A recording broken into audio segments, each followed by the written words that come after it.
जय हिंद दोस्तों, कैसे हैं आप लोग बताइए। ऑडियो वीडियो क्लियर है? जय हिंद भाई। ठीक है, थोड़ा सा क्लास के टाइमिंग में चेंज कर दिया हम लोगों ने, ठीक है, क्योंकि दो क्लासेस क्लैश हो रहे थे, बच्चों को परेशानी हो रही थी। ठीक, तो इसी वजह से अब जो क्लासेस आप लोगों की रेगुलर होगी वो 11:30 के जगह पर 12 बजे से होगी, ठीक है, ताकि स्टूडेंट्स को परेशानी नहीं होगा। ठीक, समझ में आ रहा है आपको? ठीक है, तो 12 बजे से अब डेली क्लास आपकी चला करेगी, पूरी प्रॉपर तरीके से इवेंट बना दिया गया है। आप देखेंगे तो आज की क्लास का, कल के क्लास का, परसों के क्लास का, सभी क्लासेस का इवेंट बन गया है। साथ में आप सभी को अगर बता दें तो आप लोगों की जो शीट है वो अपलोड हो गई है, क्लास नोट्स जो है वो अपलोड हो गया है।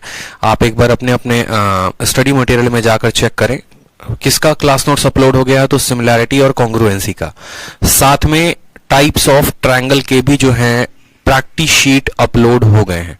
टाइप्स ऑफ ट्रायंगल जब खत्म होगा तो इसका क्लास नोट्स भी अपलोड हो जाएगा, और जैसे इसका क्लास नोट्स अपलोड होगा फिर अगला जो टॉपिक हम पढ़ेंगे सेंटर्स ऑफ ट्रायंगल, उसके प्रैक्टिस शीट अपलोड हो जाएंगे। ठीक है, समझ में आ रहा है? पहले प्रैक्टिस शीट अपलोड होता है, फिर उस टॉपिक के खत्म होने पे उसके क्लास नोट्स अपलोड होते हैं, फिर जब वो टॉपिक खत्म हो जाता है तो फिर दूसरा जो टॉपिक होता है उसके जो है प्रैक्टिस शीट अपलोड कर दिए जाते हैं। ठीक है, इकट्ठे सारे नहीं किए जाते हैं, ताकि क्या हो कि बच्चा कंफ्यूज ना रहे, परेशानी ना हो। जैसे जैसे टॉपिक आगे बढ़ते चलता है वैसे वैसे जो है हम करते चलते हैं। ठीक है, समझ में आ गया? तो 12 बजे से आज के बाद आप लोगों की मैथ्स की क्लास होगी, ताकि कोई परेशानी किसी स्टूडेंट को ना हो। और साथ में गुरुकुल में भी जैसे मैं पढ़ाता हूं, सुबह 9 बजे से 11 बजे तक मेरी क्लास चलती है, तो कभी कभार वो क्लास 11:15 हो जाती है, कभी कभार वो क्लास जो है वो 11:30 हो जाती है, तो टाइमिंग थोड़ा थोड़ा मेरा क्लाश करना शुरू हो जाता है। इस वजह से मैंने कहा है कि आराम से मैं 11:15 11:30 तक भी वहां छोड़ूंगा, तो 12 बजे अगर आपकी क्लास लेनी होगी तो बड़े तसल्ली से आके मैं क्लास ले सकता हूं, बार बार डिले नहीं करना पड़ेगा। ठीक, तो 12 बजे से जो है आप लोगों की डेली क्लास लगा करेगी अब। ठीक, अब आ जाते हैं अपना टाइप्स ऑफ ट्रायंगल। बहुत ही नया टॉपिक है, लेकिन मुझे नहीं लगता कि इतना बेसिक में इसको लेके जाने की आवश्यकता है, क्योंकि इतना कुछ तो मैं आप लोगों को ऑलरेडी बता चुका हूं। ट्रायंगल क्या होते हैं, ट्रायंगल के कितने प्रकार होते हैं, ठीक है, तो थोड़ा बहुत एक बार क्विक रिवीजन कर लेते हैं। आप अपने अपने शीट्स को डाउनलोड करके जरा देखिए, वहां दिया गया है ट्रायंगल के प्रकार। ट्रायंगल को दो पार्टों में बांटा जाता है। अगर आप देखेंगे यहां पर, तो पहला पार्ट जो है वो एंगल के आधार पर, कोनों के आधार पर, और दूसरा भुजाओं के आधार पर यानी साइड्स के आधार पर। ठीक है, टॉपिक का नाम क्या है? टॉपिक का नाम देख लो, टाइप्स ऑफ ट्रायंगल। ट्रायंगल की ये तीसरी शीट है। पहली शीट हमारा दे रखे थे हम आपको, ठीक है, और फंडामेंटल प्रॉपर्टीज ऑफ ट्रायंगल के नाम पे। दूसरी शीट हमने आपको दी सिमिलैरिटी एंड कॉन्ग्रुएंसी की, ये शीट नंबर 3 है। और फिर इसके बाद आएगी शीट नंबर 4, जो होगा आपका सेंटर्स ऑफ ट्रायंगल पे। ठीक है, तो यहां पर हम बात करते हैं ट्रायंगल। ट्रायंगल कितने तरह के होते हैं, किस आधार पर आप किसी भी त्रिभुज को बांटते हैं। ठीक है, सोचो ऐसे थोड़ी है कि आए मर्जी साइड पे बांट लिया, ऐसे है नहीं कि हाँ भैया ये एक अलग ट्रायंगल है, ये एक ट्रायंगल। पूरा जो त्रिभुज आप पढ़ते हैं, चाहे वो राइट एंगल है, ऑब्ट्यूज है, एक्यूट है, कोई भी प्रकार का कोई भी ट्रायंगल आप पढ़ते हैं, तो उनको हम किस आधार पर बांटते हैं?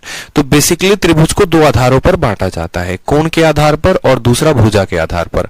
कोण के आधार पर बांटेंगे तो 3 तरह के त्रिभुज बनेंगे, भुजा के आधार पर बांटेंगे तो 3 तरह के त्रिभुज बनेंगे। इसके अलावा और कोई दूसरा ट्रायंगल नहीं होता है। कोण के आधार पर बांटते हैं तो 3 तरह के कौन कौन त्रिभुज होते हैं? पहला होता है राइट एंगल्ड यानी समकोण, जिसका कोण जो हो वो समान हो, 90 डिग्री हो। ठीक है, फिर उसके बाद बात करते हैं एक्यूट एंगल्ड।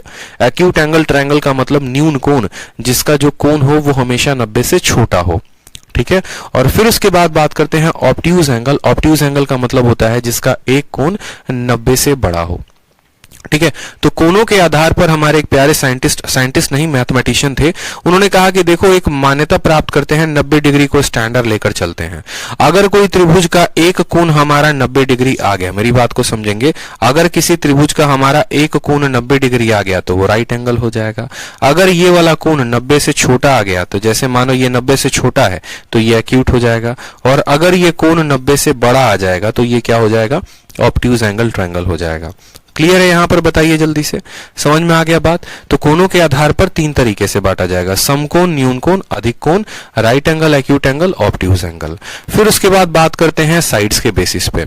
कि चलो देखो इसमें भी तो हो सकते हैं, इसका जो साइड होगा वो क्या होगा, इसमें क्या तीनों साइड बराबर होंगे, अगर तीनों साइड बराबर होंगे तो क्या बोलेंगे, अगर तीनों साइड में कोई दो साइड बराबर होगा तो क्या बोलेंगे, या तीनों में अगर एक भी बराबर नहीं होगा तो क्या बोलेंगे।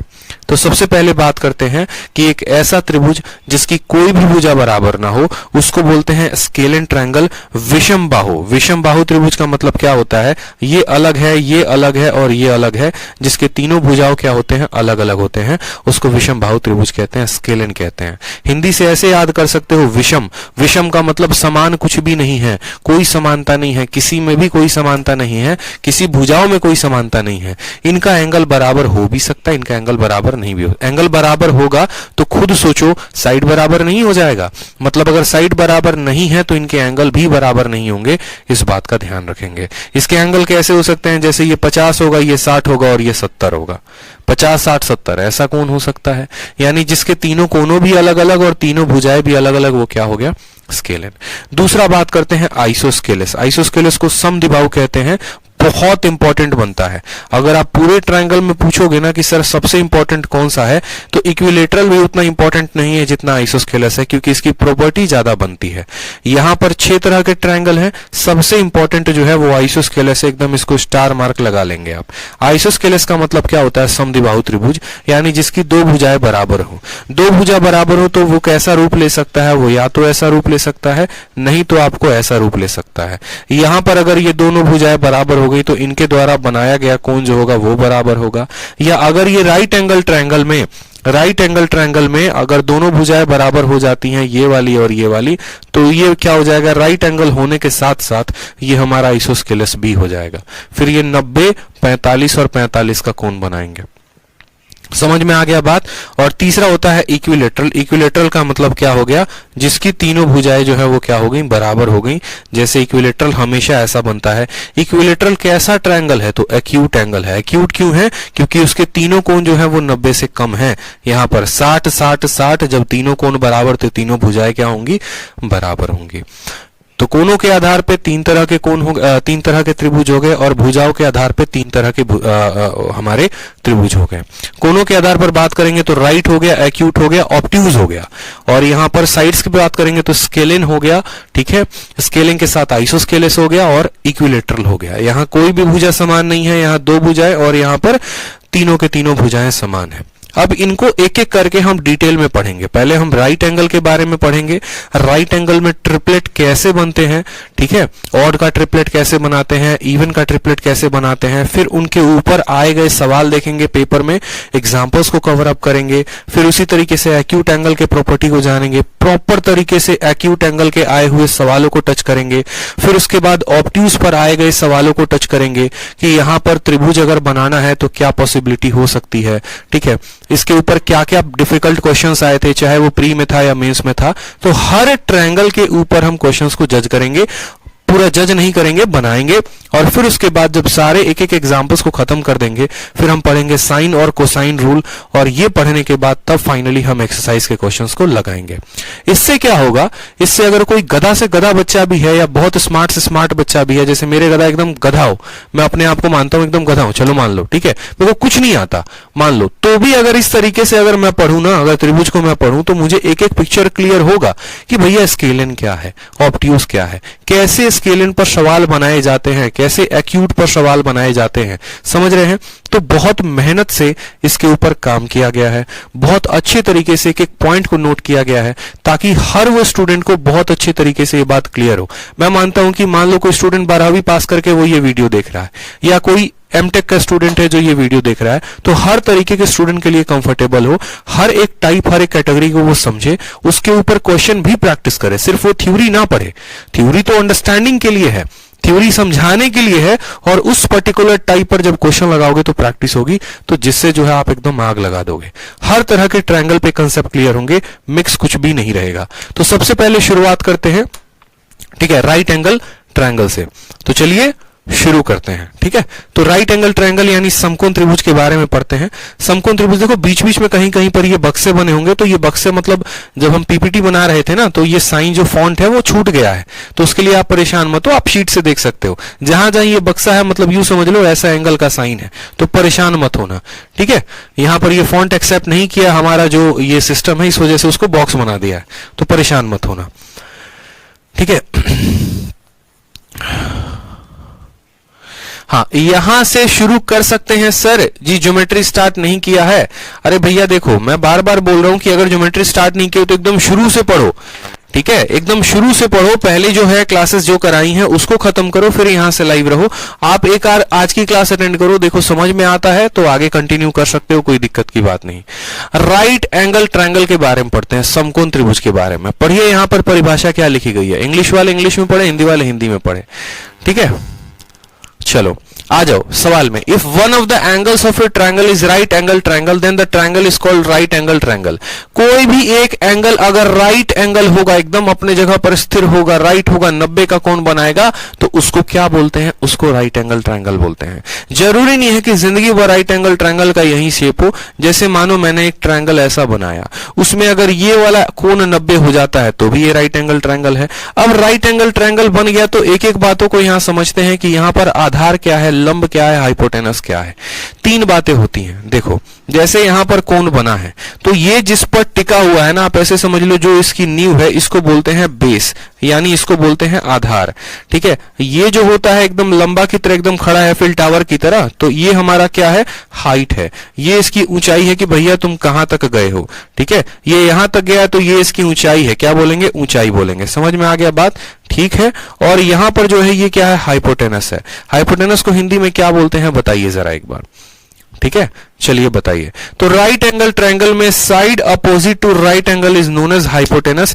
किसी समकोण त्रिभुज में समकोण की विपरीत भुजा को क्या कहते हैं, कर्ण कहते हैं। तो ये आपका क्या हो गया, हाइपोटेनस हो गया, कर्ण हो गया। एक और बात ध्यान रखना, हाइपोटेनस की स्पेलिंग जरूर ध्यान लिखना ना, बहुत बच्चे गलती कर देते हैं। तो हाइपोटेन्यूज, अब बोलोगे सर स्पेलिंग क्यों ध्यान रखें, अरे भैया इंग्लिश में कभी कभार स्पेलिंग मिस्टेक्स में पूछ लिया जाता है। तो हाइपोटेन्यूज होता है लेकिन पढ़ते हाइपोटेनस है, पढ़ते हाइपोटेनस है, ई साइलेंट रहता है। अब आ जाते हैं यहां पर properties of right angle triangle में। राइट एंगल ट्रायंगल बनता कैसे है वो हमने जान लिया। अब कोई भी चीज बनेगा तो इसकी कुछ ना कुछ तो खासियत होगी। जैसे समोसा बना धरती पे तो समोसे की खासियत है, तीखा लगता है। ठीक है, और मीठा खाना है तो मीठी चटनी के साथ खाओ, उस तरीके से। तो यहां पर जो है इसकी भी कुछ खासियत है। पहली खासियत के बारे में बात करते हैं। तो इसकी पहली खासियत यह है कि एग्जैक्टली एक ही एंगल राइट एंगल होता है, ऐसा नहीं है दो एंगल हो सकते हैं, सिर्फ एक कोण इसके राइट एंगल होंगे। दूसरा क्या होगा, दोनों के दोनों जो बाकी बचे कोण है वो एक्यूट होंगे, वो छोटे होंगे। कितने, 90 से छोटे होंगे। यानी अगर एक कोण जाहिर सी बात है 90 है तो बाकी के दोनों कोण क्या होगा, 90 से छोटा। क्योंकि अगर 90 या 90 से ज्यादा हो गया तो 180 से फालतू हो जाएगा, फिर तो त्रिभुज बनेगा ही नहीं। तीसरा बात, एक एंगल जो होता है ना, one angle is equal to the sum of other two angle. जैसे एग्जांपल के तौर पे क्या हो गया, ये वाला जो कोण रहेगा ये हमेशा इन दोनों के जोड़ के बराबर। क्यों ऐसा होगा, क्योंकि भैया टोटल सम होता है 90 डिग्री और ये जनाब अकेले 90 लेके बैठे हैं। तो मान लो बाकी दोनों के पास कितना होगा, 90। यानी अगर ये 1 होगा तो जाहिर सी बात है 90 में से 1 घटा दो तो दूसरा वाला 89 होगा। ये 2 होगा तो ये 88 होगा, ये 30 होगा तो ये 60 होगा। मतलब एक कोण हमेशा बाकी दोनों कोणों के बराबर होगा। ठीक है, समझ में आ गया। नेक्स्ट पॉइंट चलते हैं पॉइंट नंबर 2 में। पॉइंट नंबर 2 में क्या होता है कि अब चलो जान लिया कोणों के बारे में कि इसमें जो कोण होते हैं वो किस तरीके से अरेंज होते हैं। कि एक कोण 90 होता है, बाकी दोनों कोण 90 से छोटे होंगे, एक्यूट होंगे, और बाकी दोनों का जोड़ पहले के बराबर। ये था उनके एंगल के बारे में, उनके एंगल के परिभाषा के बारे में। अब चलते हैं इनके साइड के बारे में जानते हैं कि अगर आप ट्रायंगल बनाते हैं, अगर आप त्रिभुज बनाते हैं तो त्रिभुज में इसके साइड किस तरीके से आएंगे। क्या ऐसे ही दुनिया से आएगा, ये 5, ये 6 और ये 7 हो जाएगा, क्या ऐसा संभावना है। एक नॉर्मल ट्रायंगल जब आप बनाओगे ना तो आप बाध्य नहीं हो। एग्जांपल के तौर पे समझिए, अगर आप एक नॉर्मल ट्रायंगल बना रहे हैं तो आप इसको 5, 6 और 7 दे सकते हैं, कोई दिक्कत की बात नहीं। लेकिन जब आप एक समकोण त्रिभुज बनाते हैं, राइट एंगल ट्रायंगल बनाते हैं, तो आप 5, 6 और 7 नहीं लिख सकते हैं। क्यों नहीं लिख सकते हैं, इसके प्रॉपर्टी के कारण नहीं लिख सकते हैं। क्योंकि जैसे राइट एंगल ट्रायंगल आप बनाते हैं तो उसमें एक प्रॉपर्टी आ जाती है, उस प्रॉपर्टी के बारे में यहां पर पढ़िए। क्या कहा गया है, पाइथागोरस का एक प्रमेय था। पाइथागोरस भैया बहुत अच्छे गणितज्ञ थे, ठीक है, जो हमारे लिए एक सरदर्दी देकर चले गए और वो सरदर्दी के बारे में हमें जानना है। सरदर्दी वो उन्होंने क्या बोला, उन्होंने कहा कि एक राइट एंगल ट्रायंगल में जो हाइपोटेनस का स्क्वायर होता है, यानी जो कर्ण का जो स्क्वायर होता है वो बराबर होता है परपेंडिकुलर और बेस के स्क्वायर के। एक पल के लिए जैसे मानिए ये हमारा त्रिभुज है, इस त्रिभुज में हम इसके आधार को a मानते हैं, इसके परपेंडिकुलर को b मानते हैं, इसके हाइपोटेनस को c मानते हैं। तो यहां पर जो हाइपोटेनस का स्क्वायर होगा ना वो बराबर होगा बेस के स्क्वायर के और हमारे परपेंडिकुलर के स्क्वायर के, और इस आधार पर हमको जो है वो क्या लगाना है, इस आधार पर इनके साइडों को लेना है। ऐसा साइड हमें लेना पड़ेगा जहां पर जो कर्ण होगा उसका जो स्क्वायर होगा वो आधार और लंब के स्क्वायर के क्या होगा, जोड़ के बराबर होगा। ये बात समझ में आ रहा है? ऐसा ट्रायंगल बनाएंगे, ऐसा नहीं कि 5 और 6 और 7 लेके बैठ जाएंगे। जैसे एग्जांपल के तौर पे अगर आप हाइपोटेनस को 5 लेते हैं तो आपको बेस को 3 और 4 लेना पड़ेगा कि 3 का स्क्वायर 4 का स्क्वायर 5 के स्क्वायर के बराबर, ठीक है। तो ये जो है इसको क्या बोलते हैं, इसको बोलते हैं पाइथागोरस का थ्योरम। थ्योरम पाइथागोरस का क्या कहता है कि बेस का स्क्वायर और परपेंडिकुलर का स्क्वायर बराबर होगा हाइपोटेनस के स्क्वायर के, ठीक। ये हो गया पाइथागोरस का थ्योरम। अब ये थ्योरम में जो जो वैल्यू सेटिस्फाई करेंगी उन वैल्यूज को बोलते हैं पाइथागोरियन ट्रिपलेट। ट्रिपलेट ये दिख रहे हो, 3 की तिकड़ी है, 3 की तिकड़ी है तो मतलब इसको क्या बोलेंगे, ट्रिपलेट बोलेंगे। यानी एक नया शब्द आया हमारे पास, पाइथागोरियन ट्रिपलेट। और वो ट्रिपलेट क्या है, जो भी ये कंडीशन को सेटिस्फाई करेगा उसको क्या कहा जाएगा, ट्रिपलेट कहा जाएगा कि भैया ये ट्रिपलेट है। जैसे क्या 5, 6 और 7, समझिएगा मेरी बात को। जैसे मानिए 1, 2 और 3, तो क्या 1 का स्क्वायर और 2 का स्क्वायर 3 के स्क्वायर के बराबर है? तो 1 का स्क्वायर 1, 2 का स्क्वायर 4 और यहां 9, तो नहीं भैया नहीं बराबर है। नहीं बराबर है तो ये क्या ट्रिपलेट होगा? तो नहीं, ये ट्रिपलेट नहीं होगा, ये ट्रिपलेट नहीं होगा। ट्रिपलेट वही होगा जो उसके कैटेगरी को सेटिस्फाई करेगा। जैसे मानो यहां पर 1, 2, 3 नहीं कर सकता, लेकिन अगर हम 3, 4 और 5 में देखें तो भैया 3 का स्क्वायर 4 का स्क्वायर 5 का स्क्वायर जोड़ेंगे जरा तो 9 आ रहा है, 16 आ रहा है और यहां 25 आ रहा है। जी भैया 16 और 9 और 25 ये सेटिस्फाई कर रहे हैं, मतलब ये क्या होगा, ट्रिपलेट होगा। ये क्या होगा, ट्रिपलेट होगा। समझ में आ गई बात? अब दूसरा एक बच्चे के मन में सवाल आता है, ट्रिपलेट का मतलब ये तो नहीं कि वो लगातार की संख्याएं हो? तो नहीं भाई, ऐसा कोई बात नहीं है, वो लगातार की संख्याएं नहीं होंगी, ठीक। ऐसा अपने मन से निकाल दो। जैसे मानो 5, 12 और 13, 5, 12 और 13, इस बात को ध्यान दो। तो 5 का स्क्वायर कितना होता है, 25। 12 का स्क्वायर कितना होता है, 144। 25 और 144 कितना होता है, 169, जो किसका स्क्वायर है, 13 का। तो 5 के स्क्वायर में जब 12 के स्क्वायर को जोड़ेंगे तो क्या आएगा, 13। मतलब ये भी क्या है, ये भी ट्रिपलेट है। ये भी क्या है, ट्रिपलेट है। बिल्कुल समझ में आ गया बात? क्या है, ट्रिपलेट है। क्या ये लगातार थे, क्या 11, 12, 13 था? तो नहीं। मतलब यहां से अपने माइंड से एक बात तो निकाल दो कि ट्रिपलेट का मतलब लगातार होता है, ऐसा जरूरी नहीं है। ट्रिपलेट का मतलब वो होता है जो हमारे a square plus b square बराबर c स्क्वायर के कंडीशन को सेटिस्फाई करे, ठीक है। समझ में आ गया? आप लोग चिंता मत करो, समझो कि मैं ये मान के चलता हूं ना कि आपने जो है बचपन में बचपना किया, ठीक है, इधर उधर ध्यान बटाया, महिला मित्र बनाए, लेकिन पढ़ाई नहीं की, तो एकदम वहां से आपको हम गणित सिखा रहे हैं। समझ रहे हो? आर एस अग्रवाल पढ़ते थे, एनसीईआरटी पढ़ते थे, तो एकदम वहां से गणित आपको पूरा का पूरा ज्योमेट्री बता रहा हूं। क्यों डिटेल में इतने ज्योमेट्री में मैं जा रहा हूं? ताकि आप हर उस बात को समझ पाओ। और दूसरा ज्योमेट्री है ना, उसका एक भी क्वेश्चन आप ना छोड़ो अपने पेपर में। ज्योमेट्री मेंसुरेशन इतने डिटेल में बताना है जितना पूरे YouTube पे, पूरे एप्लीकेशन पे, पूरे इस इंडस्ट्री में कोई इतना डिटेल वे में हर कुछ ना बता सके। घंटे मेरे लग रहे हैं, रूम का किराया मेरा लग रहा है, चिंता मत करो, ठीक है। सैलरी मुझे लोगों को देनी है, लाखों लाखों रुपए मैं एक्स्ट्रा दे रहा हूं, आपसे एक्स्ट्रा फीस नहीं ले रहा, मैं नहीं ले रहा, तो बस मन लगा के पढ़ो, ठीक है।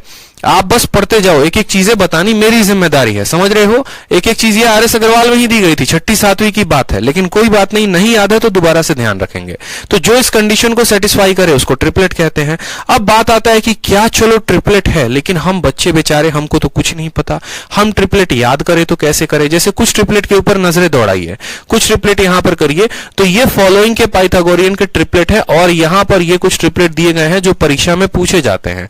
इनका फॉर्मेशन भी हम आपको बता देंगे कैसे होता है। जैसे यहां पर पढ़िए कि जब भी कोई समकोण त्रिभुज दिया गया होता है, whenever a right angle triangle will be given, two of its side will be given and you are required to find the third side। क्या होगा, 2 भुजाएं दी गई होंगी और आपको तीसरा भुजा जो है वो पाइथागोरस के थ्योरम से पता करना होगा। ठीक है, इस बात को ध्यान रखिए। जैसे अभी दो तीन बातें बताते हैं, एग्जाम्पल क्या होगा समझेंगे। पहली बात कि यहां पर जैसे मान लीजिए कि हमारा कोई साइड दिया गया है, हमारा मान लो यहां पर साइड दे दिया गया 12 और यहां 5 दे दिया गया और 12 दे दिया गया, बोला और तीसरा साइड क्या होगा यदि एक समकोण त्रिभुज है तो आप क्या बोलेंगे, बोलेंगे सर 5 का स्क्वायर जमा 12 का स्क्वायर बराबर होगा ये क्वेश्चन मार्क के स्क्वायर के। समझ रहे हो, क्वेश्चन मार्क का मतलब क्या हो गया, एक्स का स्क्वायर के। यानी यहां पर आ जाएगा 169 अगर एक्स का स्क्वायर है तो एक्स का मान कितना होगा, 13 हो जाएगा। ऐसा पूछा जा सकता है। या आपसे ऐसा पूछा जा सकता है कि एक बात बताओ, ये 7 है और ये 25 है, एक्स का मान बताओ, एक्स का मान कितना होगा अगर तुम्हारा ये क्या है, राइट एंगल ट्रायंगल है। तो आपको यहां पर सीधी सी बात देखनी है कि भैया 7 का स्क्वायर जमा एक्स का स्क्वायर बराबर होगा किसके, 25 के स्क्वायर के। ठीक है, तो यहां पर x का स्क्वायर बराबर आएगा 25 का स्क्वायर माइनस 7 का स्क्वायर। 25 माइनस 7 देखो, a square minus B square, क्या लिखोगे, a माइनस बी और इंटू a प्लस बी लिखोगे। यहां पर कोई समस्या की बात है। 25 में से 7 गया तो कितना होगा, 18। ठीक, और 25 इंटू 7 कितना होगा, हो जाएगा आपका 32। ये आपका आ गया x का स्क्वायर। x का स्क्वायर बराबर 18 को तोड़ो 2 इंटू 9 और 32 को तोड़ो 2 इंटू 16, ताकि जब यहां पर क्या करोगे, जब यहां पर इसका रूट लगाओगे, यहां से स्क्वायर को हटा के जब यहां पर क्या करोगे, x का रूट लगाओगे, 2 बार आया है तो 1 बार आएगा, 9 का रूट 3 आएगा, 16 का रूट 4 आएगा, 4 3 12 इंटू 2 कितना आ गया, 24 आ गया। तो ये हमारा हो गया कितना मान, x का मान 24। ठीक, तो पाइथागोरियन ट्रिपलेट का इस्तेमाल जो है, अब देखो यहां पर ये हमने क्या किया, यहां पर हमें ये बात जो है पाइथागोरस के थ्योरम से निकालना पड़ा कि हमारा कर्ण 25 है, हमारा लंब 7 है, तो हमारा आधार कितने का होगा। लेकिन मेन बात है कि आप कर रहे हैं कॉम्पिटिटिव एग्जाम की तैयारी। ठीक, वहां पर आपको एसएससी या कोई भी कमीशन इतना समय नहीं देती है कि बैठ के बउआ वाला खेल खेलो। यहां पे समझ में आ रहा है, 7 24 और 25 बैठ के निकालो। बहुत ऐसे सवाल होंगे जो सीधा का सीधा, अगर ट्रिपलेट नहीं याद है तो समझो सवाल गया आपका। ठीक है, जैसे कल के क्वेश्चंस हम लोग देख रहे थे, ट्रिपलेट आ रहा था, अगर नहीं आता तो क्वेश्चन नहीं बना पा रहे थे। उसी तरीके से यहां पर इस बात को समझिए कि अगर किसी बालक को सीधा का सीधा ये बात पता होता कि भैया 7 24 और 25, यहां पर जरा देखो 7 24 और 25 क्या बनाते हैं, यहां गौर से देखो कि 7 24 और 25 ट्रिपलेट बनाते हैं। अगर 7 दिया गया है 25 दिया गया है तो पक्का जो छूट रहा है वो क्या है, वो 24 है। तो वो यहां पर बिना ट्रिपलेट निकाले भी बोलता 7 है 24 है, 7 है 25 है, तो पक्का दूसरा वाला क्या होगा, हमारा 24 होगा। अब जैसे मानो मैंने आपको एक ट्रायंगल दे दिया यहां पे और मैंने कहा ये आपका 9 है और ये आपका 41 है, बताओ तीसरा वाला कितना होगा। अब अगर कोई मान लो कि एकदम खत्म बच्चा है, जिसको हम बता भी दिए कि बता देखो ये ट्रिपलेट होता है और ये ट्रिपलेट तुम्हें याद रखना है, लेकिन वो बोलेगा नहीं सर हम याद नहीं करेंगे, हम पाइथागोरस के ट्रिपलेट से चलेंगे, हम तो उसको निकालेंगे बैठ के। तो वो क्या करेगा, बैठ के 41 के स्क्वायर से 9 के स्क्वायर को माइनस करके फिर रूट निकालेगा, जिंदगी खराब करेगा। लेकिन कोई स्मार्ट बच्चा है जो कहता नहीं हमको तो सिलेक्शन इसी बार चाहिए, ठीक है, हम अगले साल तक का इंतजार नहीं कर सकते, उसको तुरंत ध्यान आएगा कि 9 और 41 किसके साथ ट्रिपलेट बनाते हैं। जरा टेबल में देखो 9 40 41 होता है। देखो यहां पर 9 और 41 किसके साथ बना रहा है, तो 9 40 और 41 ट्रिपलेट बना रहा है। जहां 9 दिया गया है 41 भी दिया गया है, तो पक्का दूसरा वाला कौन होगा, तो 40 होगा। ठीक है, पक्का दूसरा वाला कौन होगा, तो 40 होगा। तो यहां पर देखो ये वाली जो वैल्यू होगी वो कितनी होगी, ये क्वेश्चन मार्क के जगह पे एक्स के जगह पर कितना आ जाएगा, 40। ये बातें आपको ध्यान होनी चाहिए। जैसे मानो यहां पर अगर मैं फिर से एक और वैल्यू कहूं 11 और 61 और फिर मैं पूछूं बताओ इसकी वैल्यू कितनी होगी। ठीक है, 11 61 और इसकी वैल्यू कितनी होगी, बता दो जल्दी से। तो आप क्या बताओगे, 11 61 बता दो जल्दी से, वैल्यू कितनी होगी बता दो। ठीक है, बता दो। तो आप क्या बोलोगे, बोलोगे कि सर देखो ट्रिपलेट अगर याद है तो सीधा का सीधा यहां पर x के जगह पर 60 लिख सकते हैं, और नहीं याद होगा तो फिर 61 के स्क्वायर में से हम घटाएंगे। तो एक तो हो गया पॉइंट नंबर 1 कि पाइथागोरस के आप ट्रिपलेट को याद रखें। ठीक है, आपको ट्रिपलेट को याद रखना है कि भैया जो बेसिक स्ट्रक्चर होता है वो क्या होगा, ट्रिपलेट को आपको याद रखना है। अब बोलोगे सर ऐसे तो दुनिया में बहुत सारे ट्रिपलेट बनते हैं, क्या हमको हर किसी को याद रखना होगा, तो नहीं। ट्रिपलेट को जब आप याद रख रहे हैं तो आप उसके बेस के फॉर्म को याद रखेंगे, आप उसके बेस के फॉर्म को याद रखेंगे और उनको गुना करके उनको भाग करके अनंतों ट्रिपलेट बनाए जा सकते हैं। जैसे एक छोटा सा हम आपको एग्जांपल दिखाते हैं, समझिएगा मेरी बात को। आपने कहा कि सर हमारा एक ट्रिपलेट बनता है, कौन सा ट्रिपलेट बनता है? तो 3, 4 और 5 का बनता है ना। अब बड़े मजे की बात मैं आपको बताऊं, अगर आप एक भुजा को 2 से गुना करते हैं, जैसे मानिए आप सभी भुजाओं को 2 से गुना करिए, अगर एक को गुना करेंगे तो आपको सबको गुना करना पड़ेगा। 3 का डबल कितना होता है? 6, 4 का डबल होता है 8 और 5 का डबल होता है 10। तो अगर यहां पर 3, 4, 5 एक ट्रिपलेट था तो 6, 8 और 10 जो है वो भी क्या होगा? ट्रिपलेट होगा। अगर आप इसको मानो यहां से, ठीक है, इसके दिए गए ट्रिपलेट को भी 2 गुना करते हैं। दिए गए ट्रिपलेट का 2 गुना का मतलब ओरिजिनल वाले मान का 4 गुना, ठीक है। तो ओरिजिनल वाले मान का 4 गुना, 3 का 4 गुना 12, 4 का 4 गुना 16 और 5 का 4 गुना 20। तो 12, 16 और 20 भी क्या होगा मेरे भाई? 12, 16 और 20 भी अपने आप में ट्रिपलेट होगा। यानी आप ऐसे समझ लो कि ये आपके पास एक मशीन था फॉर्मूला वाला, उसको गुना करते गए और ट्रिपलेट बनाते गए। यानी 3, 4, 5 जो है वो ट्रिपलेट याद रखोगे तो 6, 8, 10 भी बता सकते हो, 12, 16, 20 भी बता सकते हो। उसी तरीके से तो अब एग्जामिनर जान गया है कि ये बच्चे सिर्फ आगे आगे गुना करते हैं, तो इनको थोड़ा दशमलव में लपेटो। दशमलव में लपेटने का मतलब क्या है? 3, 4, 5 को आप ऐसे देखो, वो क्या करता है? सबका आधा कर देता है। 3 का आधा कितना हो जाता है? 1.5। 4 का आधा हो जाता है 2 और यहां पर 5 का हो जाता है आधा 2.5। अब यहां पर आपका एग्जामिनर पता है क्या करता है? बोलता है ये 1.5 है और ये 2.5 है, तीसरा वाला मान बताओ कितना होगा? तीसरा वाला मान बताओ कितना होगा? तो यहां तुम्हारी आंखें नहीं देख रही हैं कि ये 3 का आधा 1.5 हो चुका है, यहां 5 का आधा 2.5 हो चुका है, तो ये जो क्वेश्चन मार्क है उसके जगह पे क्या होगा? तो 4 का आधा 2 होगा। बस बात खत्म। समझ में आया कि नहीं आया बताओ जल्दी से? 4 का आधा होगा, बात खत्म। इस तरीके से तो यहां पर हम ये भी कह सकते हैं 1.5, 2 और 2.5 क्या हो गया? ट्रिपलेट हो गया। और एग्जामिनर आपका बदतमीजी करता है, बकवासबाजी करता है पेपर में और थोड़ा सा आपको परेशान करता है। वो क्या करता है? अब इसका आधा ना करके 1/4 कर देता है, 1/4 कर देता है। तो 1/4 करने का मतलब क्या हो गया? इसको हर किसी को 4 से वो भाग कर देगा, इसको भी 4 से, इसको भी 4 से, इसको भी 4 से। और उस केस में क्या करेगा? देखो 3 के स्थान पर जैसे मानो यहां पर 1 दे देगा, यहां बोलेगा 1.25 है और ये x की वैल्यू बताओ कितनी होगी? ठीक, x की वैल्यू बताओ कितनी होगी? अब आप क्या करोगे? आप बोलोगे क्या तुम्हारी आंखें नहीं देख रही कि 4 का 1/4 हुआ है, 5 का 1/4 हुआ है, तो 3 का 1/4 बताओ। यानी 3 को 4 से भाग करो, 3 को 4 से भाग करोगे तो 0.75 आएगा। आएगा कि नहीं आएगा बताओ जल्दी से? यानी बिना कलम उठाए, बिना पाइथागोरस का थ्योरम लगाए, बिना यहां पर स्क्वायर स्क्वायर फलाना रूट वूट किए हुए आप x का मान बता सकते हो। कैसे x का मान बता सकते हो? ओरिजिनल स्ट्रक्चर अगर ध्यान था, ओरिजिनल स्ट्रक्चर अगर ध्यान था तो आप x का मान बता पाए। तो x का मान कितना हुआ मेरे भाई? तो 3 का 1/4 कर देंगे, यानी 0.75 जो होगा वो हमारा करेक्ट आंसर होगा। यानी यहां पर हम ये भी कह सकते हैं कि 0.75, 1 और 1.25 क्या है? अपने आप में ट्रिपलेट है। ठीक है, समझ में आ गया? समझ में आ गया? तो पहले हमने किसके बारे में पढ़ा? पहले हमने पढ़ा पाइथागोरन का ट्रिपलेट बनता कैसे है, तो यहां पर इसका स्क्वायर करके। दूसरा फिर हमने पढ़ा कि अगर एक ट्रिपलेट दिया है तो उसके आधार पर अनंत ट्रिपलेट बनाए जा सकते हैं। ठीक, तो पॉइंट हमेशा क्या ध्यान रखना है कि बेसिक ट्रिपलेट ध्यान रखना है। ठीक है, जो बेसिक फॉर्म है, जो बेस फॉर्म है ट्रिपलेट का, वो ध्यान रखना है। बेस फॉर्म ध्यान रहा तो आप अनंत ट्रिपलेट बना सकते हो। आप उसको 2 से गुना करो, 4 से गुना करो। अब 2017 के मेंस में सिर्फ इतना सवाल दिया गया था, आप देखिए सिर्फ इतना सवाल दिया गया था। और वो कितना दिया गया था? 17 का मेंस का मैं बता रहा हूं आपको। ठीक है, एक बार यहां पर साइड में वो सवाल एक बार देख लेने दो।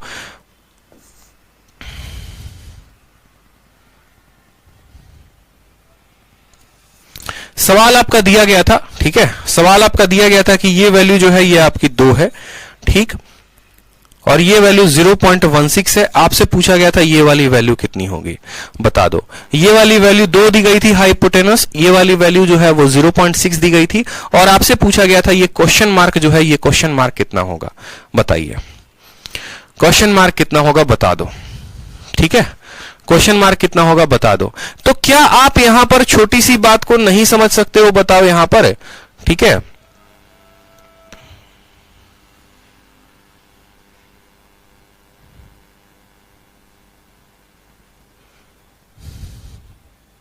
बताओ जल्दी से।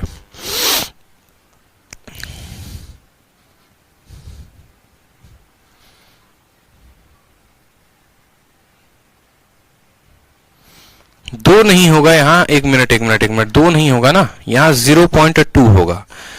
0.2 होगा, ठीक है, 0.2 होगा, 0.16 होगा, क्वेश्चन मार्क बोला गया, ठीक है। तो यहां पर समझेंगे मेरी बात को, आप जरा गौर से देखो तो इसका 2 गुना यहां पर था, इसका 4 गुना यहां पर था, ठीक है। अब जरा 12, 16 और 20 क्या बनाते हैं, ट्रिपलेट बनाते हैं। इसको 100 से भाग किया गया है तो 0.2 आया है, इसको 100 से भाग किया गया है तो 0.16 आया है। तो 12 में भी 100 का भाग लगाना पड़ेगा, और जब 12 में 100 का भाग लगाएंगे तो वो हो जाएगा हमारा 0.12। समझ में आ गया या नहीं आ गया? या आप ऐसे कह सकते हैं कि ये जो हमारा बेस फॉर्म है, बेस फॉर्म में 4 का 4 गुना 16 होता है। 4 का 4 गुना कितना होता है? 4 का 4 गुना 16 होता है, और 16 से देखो 4 से गुना करने के बाद 100 से भाग कर दिया गया है। आप ऐसे समझो कि 4 से 4 को गुना किया गया है और वापस उसको 100 से भाग कर दिया गया है। मतलब हम ऐसा कह सकते हैं हर एक संख्या को 4 से गुना करना है, 100 से भाग करना है। 4 को 4 के साथ गुना करके 100 से भाग, 5 को 4 के साथ गुना करके 100 से भाग, तो आपको भी 3 को 4 के साथ गुना करके 100 से भाग कर देना था, यानी 0.12। ठीक है, तो ये हम कब करते हैं? जब हमें एक वैल्यू पता होती है, उसके आधार पे अलग अलग ट्रिपलेट बनाए जा सकते हैं। और यही बातें बहुत ही शानदार तरीके से आपके शीट में मैंने लिखवाई है कि देखो 3 है तो 3 का 2 गुना करोगे, 3 का 3 गुना, 3 का 4 गुना, 5 गुना करते करते अनंत तक आप देखो 3 का 5 गुना करते करते अनंत तक बना सकते हो। लेकिन ये कब बना सकते हो? जब आपको ये 3, 4, 5 का बेस फॉर्म याद हो, मतलब आपको ये याद करना पड़ेगा। उसी तरीके से अगर 5, 12, 13 है तो 2 गुना करो, 3 गुना करो, 4 गुना करो, अनंत तक बनाओगे। अगर 7 है तो 7 का 2 गुना करके या 7 का आधा करके या 7 का 3 गुना करके बना सकते हो। तो जो बेस फॉर्म है वो क्या क्या है, उसको मैं यहां पर बॉक्स बना के कर रहा हूं कि ये बॉक्स बना के आप बेस फॉर्म याद कर सकते हो। 7, 24 और 25, 8, 15, 17, 9, 40, 41, 11, 60, 61, 1, 1 रूट 2, 1, 3 रूट 2। और ये सारे के सारे कैसे बने हैं? तो सारे के सारे पाइथागोरस के फॉर्मूले से बने हैं। ठीक है, और ये सारे के सारे ट्रिपलेट कैसे बनते हैं? यही 2 दिए गए फॉर्मूले से। समझ में आया? अब यहां पर छोटी सी बात आप लोगों को सिखाते हैं। ठीक है, छोटी सी बात, 2 तरीके से पाइथागोरस का आप ट्रिपलेट बना सकते हो, 2 तरीके से। जैसे मानो कि मैंने कहा कि भाई तुम्हें ये बेस याद करना पड़ेगा और इस बेस का 2 गुना, 3 गुना, 4 गुना करके बनाओगे तो तुम जो है अनंत ट्रिपलेट बना सकते हो। ठीक, तो बच्चा बोला ठीक है सर, ये बेसवा तो हम याद कर लेंगे, ये बेसों को बनाने का कोनो तरीका है का? बताओ। आगे आने वाले हर संख्या को तो याद कर सकते 2 गुना 3 गुना, लेकिन इस 7, 40, 41 को, सॉरी 7, 24 और 25 को कैसे याद करें? फिर हम उसको बोले सुनो बेटा इधर आओ, एक काम करो, तुम बनाओ, एक काम करो, ये 2 फॉर्मूला ध्यान रख लो, ये 2 फॉर्मूला तुम ध्यान रख लोगे तो तुम कोई भी ट्रिपलेट बना सकते हो। जैसे मानो यहां पर एक काम करो, तुम्हारा देखो, जैसे मानो यहां पर दिया गया है तुमको, ठीक है, 2n बोल दिया गया, n square minus 1, n square plus 1। जैसे मानो आपका बोल दिया गया कोई भी संख्या, ठीक, जैसे मानिए एक छोटा सा काम करते हैं अपन, जो है मैंने कहा, ठीक है, कि अपन जो है तुम क्या करो, 6 का इस्तेमाल करो। ये जो है ना, ये 6 को इस्तेमाल करके तुम क्या बनाओ, ट्रिपलेट बनाओ। देखते हैं तुम 6 को इस्तेमाल करके ट्रिपलेट बना पाते हो या नहीं। तो आपको क्या मानना है? 6 को मानना है 2n के बराबर। 2n का मान कितना मानना है? 6 के बराबर मानना है। ठीक है, 2n का मान जब आप 6 मानेंगे तो n का मान कितना आ जाएगा? n का मान 3 आ जाएगा। फॉर्मूला आपका कहता है 2n लिखिए, n स्क्वायर माइनस 1 का होल स्क्वायर करिए और n स्क्वायर प्लस 1 का क्या करिए? होल स्क्वायर करिए। जरा देखिए यहाँ पे ये फॉर्मूला होता है कि 2n n square minus 1, sorry n square minus 1 होगा, यहाँ होल स्क्वायर नहीं होगा। ठीक है, n स्क्वायर माइनस 1 होगा और यहां पर क्या होगा? n स्क्वायर प्लस 1 होगा। ये आपका फॉर्मूला कहता है। ठीक, जैसे मानिए अगर मुझे कोई संख्या दे दी गई, मुझे कहा गया कि लो तुम 8 को लेकर बनाओ, तो जो मेरा 8 है ना, वो हमेशा किसका मान होगा? वो 8 हमेशा बेस वाले का मान होगा, यानी वो 2n का मान होगा। अगर 2n का मान 8 है तो n का मान कितना हो जाएगा? 4। तो देखते चलो मेरा ये ट्रिपलेट क्या बनेगा। 2n का मान कितना है? तो 8 है। ठीक, 4 का स्क्वायर 16, 16 में से 1 गया तो कितना हो गया? 15। 4 का स्क्वायर 16 और 1 कितना हो जाएगा? 17। 8, 15 और 17 हमारा क्या होता है? ट्रिपलेट होता है। देखो 8, 15, 17 बन गया कि नहीं बन गया? बताओ, बना कि नहीं बना? 8, 15, 17 जरा बता दो। यहां पे समझ में आ गया बात? 8, 15, 17 बन गया। ठीक, उसी तरीके से जैसे मानो अगर मुझे कहा गया 10 को इस्तेमाल करके आप ट्रिपलेट बनाइए, तो 10 हमारा किसका मान हो गया मेरे भाई? 10 हमारा 2n का मान हो गया। अगर 2n का मान 10 है तो बस यहां पर उठाओ, 2n का मान कितना हो गया? तो 10 लिखो। ठीक है, n का मान 5, 5 के स्क्वायर 25, 25 में से 1 घटाएंगे तो आ जाएगा 24, और 5 का स्क्वायर 25 में से 1 हो गया तो कितना हो जाएगा 26, 10, 24 और 26, ये भी एक ट्रिपलेट होता है, देख लो यकीन ना हो तो। 10, 24 और 26 समझ में आ रहा है? क्लियर है? यहां पे समझ में आ गया कि नहीं? तो ये जो 2n n स्क्वायर माइनस 1 और n स्क्वायर प्लस 1 था, ये बड़ा शानदार तरीका था आपको बताने का कोई भी संख्या का कि यहां तुम वैल्यू डालो और तुम्हारा क्या बन जाएगा, ट्रिपलेट बन जाएगा ये। लेकिन ये कब होगा? लेकिन ये कब होगा? इवन नंबर्स पे। इवन नंबर्स पे आप इसको अप्लाई करेंगे तो हो जाएगा। ऑड पे करोगे, अब जैसे मानो मैंने कहा कि n बराबर 7 है तो आप 2n बराबर 7 करोगे, n की वैल्यू आपकी 3.5 आ जाएगी। अब 3.5 आ जाएगी तो आप थोड़ा लफड़े में फंस जाएंगे, फिर आप उसका स्क्वायर करते फिरेंगे करते फिरेंगे करते फिरेंगे। तो इस केस में आपको ध्यान रखना है। देखो ये ट्रिपलेट पूरा का पूरा कहानी हो गया ना, समझ में आ गया? अब यहां पर एक और बात है कि ट्रिपलेट कैसे बनता है। ठीक है, ट्रिपलेट कैसे बनता है इस बात को ध्यान रखो। ट्रिपलेट कैसे बनता है, जनरली ये बात मैं ट्रिग्नोमेट्री में पढ़ाता हूं, लेकिन आज मैं ज्योमेट्री में पढ़ा दे रहा हूं आप लोगों को, ताकि जो एक्साइटेशन है वो आप लोगों को पूरी की पूरी फुल फ्लेज में, ठीक है, एनर्जी आते रहे और मजा आते रहे बिरा। ट्रिपलेट कैसे बनता है? तो ट्रिपलेट कैसे बना सकते हैं? दो तरह की संख्या होते हैं पूरे के पूरे पृथ्वी पे, या तो वो संख्या ऑड होगी, नहीं तो वो संख्या इवन होगी। या तो वो संख्या ऑड होगी, नहीं तो वो संख्या इवन होगी। ठीक है, या तो वो संख्या ऑड होगी, नहीं तो वो संख्या क्या होगी, इवन होगी। जैसे मान लो ऑड का मतलब हो गया हमारा 1, 3, 5, 7, ठीक है, और हमारा इवन का मतलब हो गया 2, 4, 6, 8 कर करके। अब दोनों के ट्रिपलेट बनाने के नियम भी सुन लो जरा यहां पर। अगर आप ऑड का ट्रिपलेट बनाते हो, जैसे मानो आपने कहा कि सर मुझे क्या करना है, मुझे 3 का बनाना है, कि 3 का ट्रिपलेट कैसे बनेगा, 3 को इस्तेमाल करके ट्रिपलेट बना दीजिए। तो मैंने कहा एक काम करो बालक, 3 का तुम कर दो स्क्वायर, 3 का स्क्वायर करो यहां पे, तो तुम्हारा क्या आ गया, 9 आ गया। तो तुम्हारा स्टेप नंबर 1 क्या हुआ? स्टेप नंबर 1 हुआ कि तुम्हें 3 का स्क्वायर करना है, यानी 9 करना है। फिर मैंने कहा स्टेप नंबर 2 को फॉलो करो। अब स्टेप नंबर 2 तुम्हारा क्या होगा? तो स्टेप नंबर 2 में तुम्हें क्या करना है, इस 9 में 1 जोड़कर आधा कर देना है और 9 में 1 घटाकर आधा कर देना है। ठीक, ये तुम्हारा स्टेप नंबर 2। 3 नंबर जो आएगा, देखो यहां पर क्या आ जाएगा, पहली संख्या तुम्हारी कितनी थी, तो बोलोगे सर संख्या हमारी 3 थी, 9 में 1 जोड़ो, 10 का आधा कितना हो जाएगा, तो 5 हो जाएगा। ठीक है, 9 में 1 घटाकर आधा कर दो और 9 में 1 जोड़कर आधा कर दो। ठीक है, समझ में आ गया? तो संख्या क्या ली थी, 3, और यहां पर कितना आ गया, 9 में 1 घटाकर आधा यानी 8 का आधा 4 और जोड़कर आधा 5, यानी तुम्हारा तीसरा स्टेप में आंसर आ जाएगा। 2 स्टेप लगाने हैं, पहले में क्या करना है, स्क्वायर करना है, और जो संख्या आएगा 1 घटाकर आधा और 1 जोड़कर आधा। ये किसके लिए होगा, ये किसी भी ऑड संख्या के लिए होगा, किसी भी ऑड संख्या के लिए होगा, इस बात को ध्यान रखिए। जैसे मानिए एक बार हम काम करते हैं 7 के साथ। अब 7 का क्या करते हैं, 7 का स्टेप नंबर 1 फॉलो करते हैं कि हमने किया 7 का स्क्वायर, 7 का स्क्वायर आ गया हमारा 49। स्टेप नंबर 2 हमने फॉलो किया, 49 में 1 घटाकर आधा और 49 में 1 जोड़कर आधा। ठीक है, तो हमारा क्या था, 7 था, 1 घटाकर आधा यानी 48 का आधा कितना हो गया, 24, और 49 का आधा कितना हो गया, तो 25 हो गया। ठीक है, मेरी बात को समझे? तो सबसे पहले आप हेडिंग डालिए, ट्रिपलेट कैसे बनता है, ऑड संख्याओं का इवन संख्याओं का। ऑड संख्या का जो ट्रिपलेट बना वो कैसे होता है, उसका स्क्वायर कर देते हैं, 1 घटाकर आधा जोड़कर आधा। अब जैसे आपको पता है कि 3, 4, 5 जो बेस फॉर्म है वो बन गया, तो फिर इसको गुना करके, अगर हर किसी से गुना करोगे 2 के साथ तो 6, 8 और 10 भी बना लोगे। इसको 3, 3 के साथ गुना करोगे तो 9, 12 और 15 भी बना लोगे।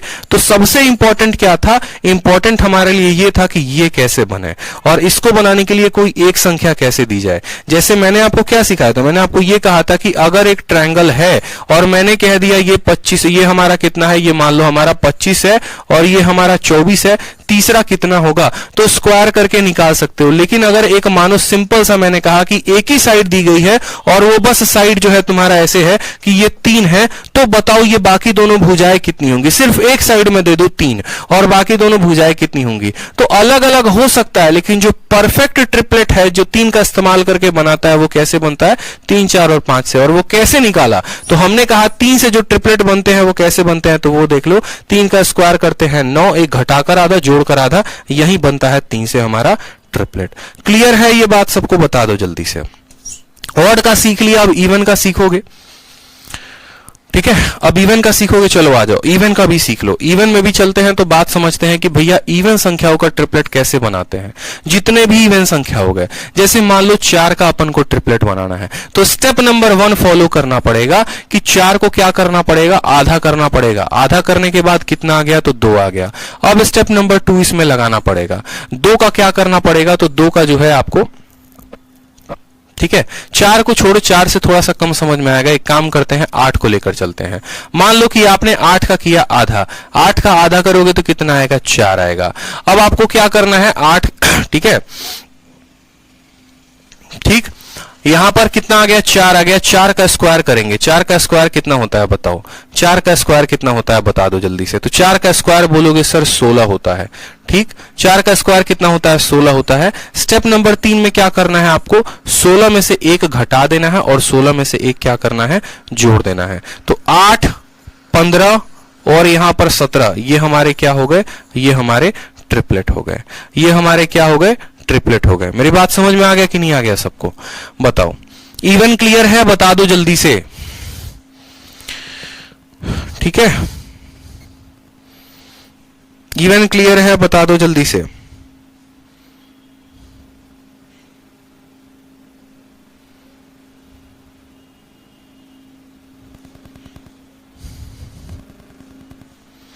देख लो एक बार बोर्ड पे।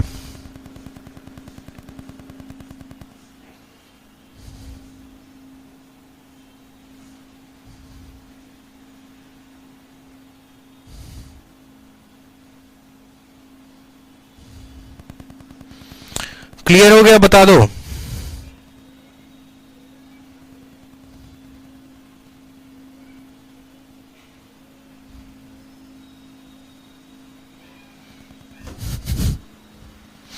अगर आप इसको ऐसे नहीं समझना चाहते तो दूसरे तरीके भी हैं। जैसे मानो बहुत अलग अलग जगह पर ये सेटिस्फाई भी करता है और ये सेटिस्फाई नहीं भी करता है।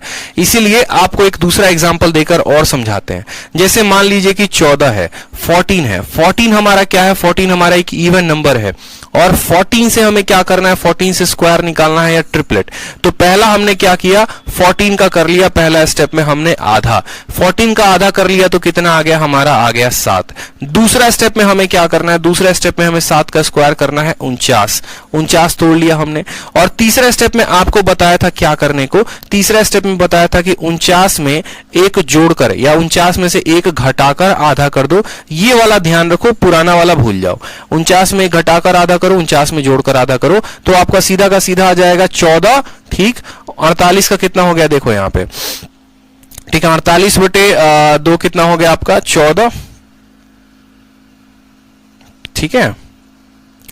यहां 24 आ जाएगा, यहां 25 आ जाएगा और 14 का आधा कर दिया मतलब 7 से आएगा। तो 7, 24 और 25 आप ऐसे भी कर सकते हो, 7, 24 और 25। लेकिन 14 से पर्टिकुलर कैसे निकालोगे, 7, 24 और 25 आप ऐसे भी कह सकते हो। देखो 7, 24 और 25 आ गया, ठीक है। अब 7, 24 और 25 आ गया तो इसका दोगुना कर दो, इसका दोगुना कर दो तो क्या आ जाएगा, 14, 28 और हमारा कितना हो जाएगा, 14, 28 और 50 हो जाएगा।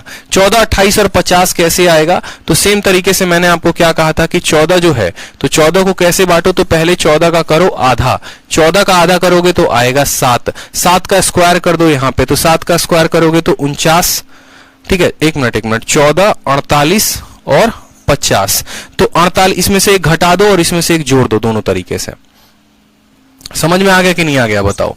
आ गया ना। देख लो दोबारा से इवन का मैं आपको बता दे रहा हूं, दोबारा से इवन से मैं आपको समझा देता हूं। करना क्या है, कुछ नहीं करना। स्टेप नंबर 1 ध्यान रखना है कि हम क्या कर रहे हैं, 14 का आधा कर रहे हैं। 14 का आधा कितना हो गया, तो हमारा 7 हो गया। स्टेप नंबर 2 क्या कर रहे हैं, 7 का स्क्वायर कर रहे हैं, ये हमारा 49 हो गया। स्टेप नंबर 3 क्या कर रहे हैं मेरे भाई, 49 में से एक घटा दे रहे हैं और 49 में एक जोड़ दे रहे हैं। तो 49 में से एक घटाएंगे तो आ जाएगा 48, एक जोड़ेंगे तो आ जाएगा 50 और ये हो जाएगा 14, 48 और 50। समझ में आ गया। दोबारा से समझ लो। ऑड, ऑड में करते हैं पहले स्क्वायर, फिर स्क्वायर में से जो भी संख्या आती है एक घटा के आधा, एक जोड़ के आधा, आ जाता है ट्रिपलेट। इवन में क्या करते हैं, पहले आधा कर देते हैं, फिर स्क्वायर करते हैं, फिर एक घटाते हैं और एक जोड़ते हैं, इस तरीके से। तो ये जितने भी आपके बने हुए हैं, जितने भी आपके स्ट्रक्चर्स बने हैं, ये सारे के सारे उसी स्ट्रक्चर पर ही बने हुए हैं। ठीक है, आपको एक बार फिर से समझा दे, सारे के सारे उसी स्ट्रक्चर पे बने हुए हैं। जैसे मानिए आप 3 को उठाते हैं, 3 क्या है, 3 एक ऑड नंबर है। 3 4 5 का आपने ट्रिपलेट सीख लिया। मान लो आप 5 को उठाते हो, 5 क्या है, ऑड नंबर है। ऑड नंबर का ट्रिपलेट कैसे बनता है, तो पहले 5 को उठाया जाता है। ठीक है, 5 का क्या किया जाता है, स्क्वायर किया जाता है। स्टेप नंबर 1 क्या होता है, ऑड में पहले करो स्क्वायर यानी 25, और फिर 25 में एक घटाकर आधा यानी 12, और 25 में एक जोड़कर आधा यानी 13। तो 5 12 13, देखो ट्रिपलेट बन गया कि नहीं बन गया, बोलो। ठीक है, अब जैसे मानो 10 है तुम्हारा, 10 क्या है कि इवन संख्या है। 10 क्या है, इवन संख्या है। इवन में पहले क्या करते हैं, 10 का आधा 5 करते हैं। फिर दूसरा स्टेप क्या करते हैं, 5 का स्क्वायर 25 करते हैं। फिर तीसरा स्टेप 25 में से घटा देते हैं और 25 में क्या करते हैं, 5 का स्क्वायर हो गया 25। ठीक है, घटा देते हैं, जोड़ देते हैं, 10 24 और 26, क्या 10 24 बन गया कि नहीं बन गया।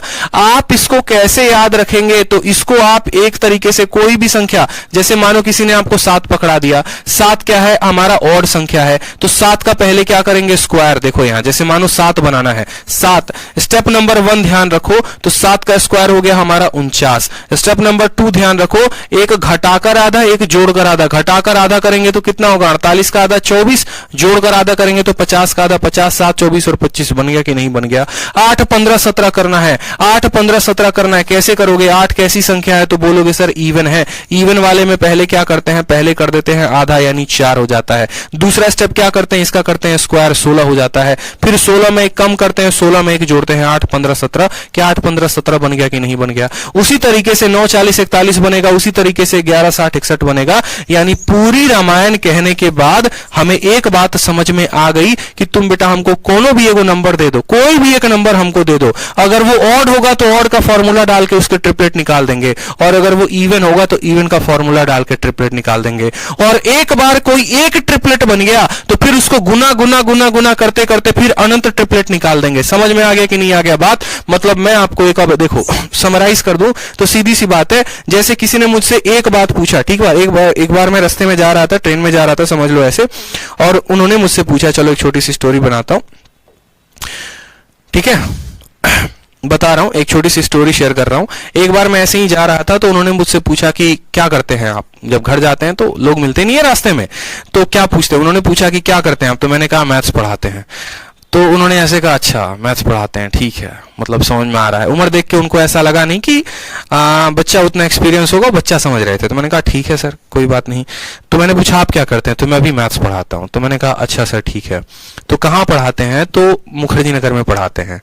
मुखर्जी नगर के एक बहुत अच्छे टीचर थे, ठीक है, मुझे उतना ध्यान था नहीं, बहुत बड़े इंस्टीट्यूट में।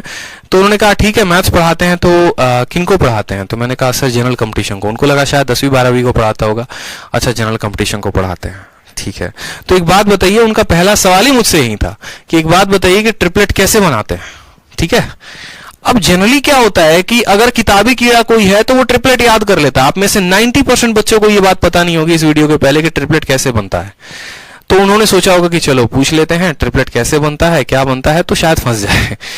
तो मैंने कहा हाँ सर देखिए बताते हैं। मैंने कहा सर आप क्या चाहते हो, आप मुझे 2 संख्या देके ट्रिपलेट देना चाहते हो या 1 संख्या देके जाना चाहते हो। उन्होंने कहा सिर्फ आप ये बता दो कि ट्रिपलेट कैसे बनता है। मैंने कहा देखो सर, एक संख्या मान लो 3 है, ठीक है, और 3 से लेकर मैं विश्व में अनंत ट्रिपलेट बना सकता हूं। कैसे, जैसे अगर आप मुझे 3 दोगे ना, तो सबसे पहला कदम मेरा क्या होगा, मैं करूंगा 3 का स्क्वायर 9 होगा। दूसरा कदम मेरा ये होगा कि मैं 9 में 1 घटाकर आधा करूंगा और 9 में 1 जोड़कर आधा करूंगा। तो ये हमारा क्या हो जाएगा, 3 हमारा था, यहां से मुझे 4 मिला और यहां से मुझे 5 मिला। ये आ गया मेरा ट्रिपलेट। और इस ट्रिपलेट का इस्तेमाल करके मैं दुनिया में अनेकों ट्रिपलेट बना सकता हूं। अगर मैं इसको 2 से गुना करूंगा तो ये 6 8 और 10 बन जाएगा। अगर मैं इसको 3 से गुना करूंगा तो 9 12 और 15 बन जाएगा।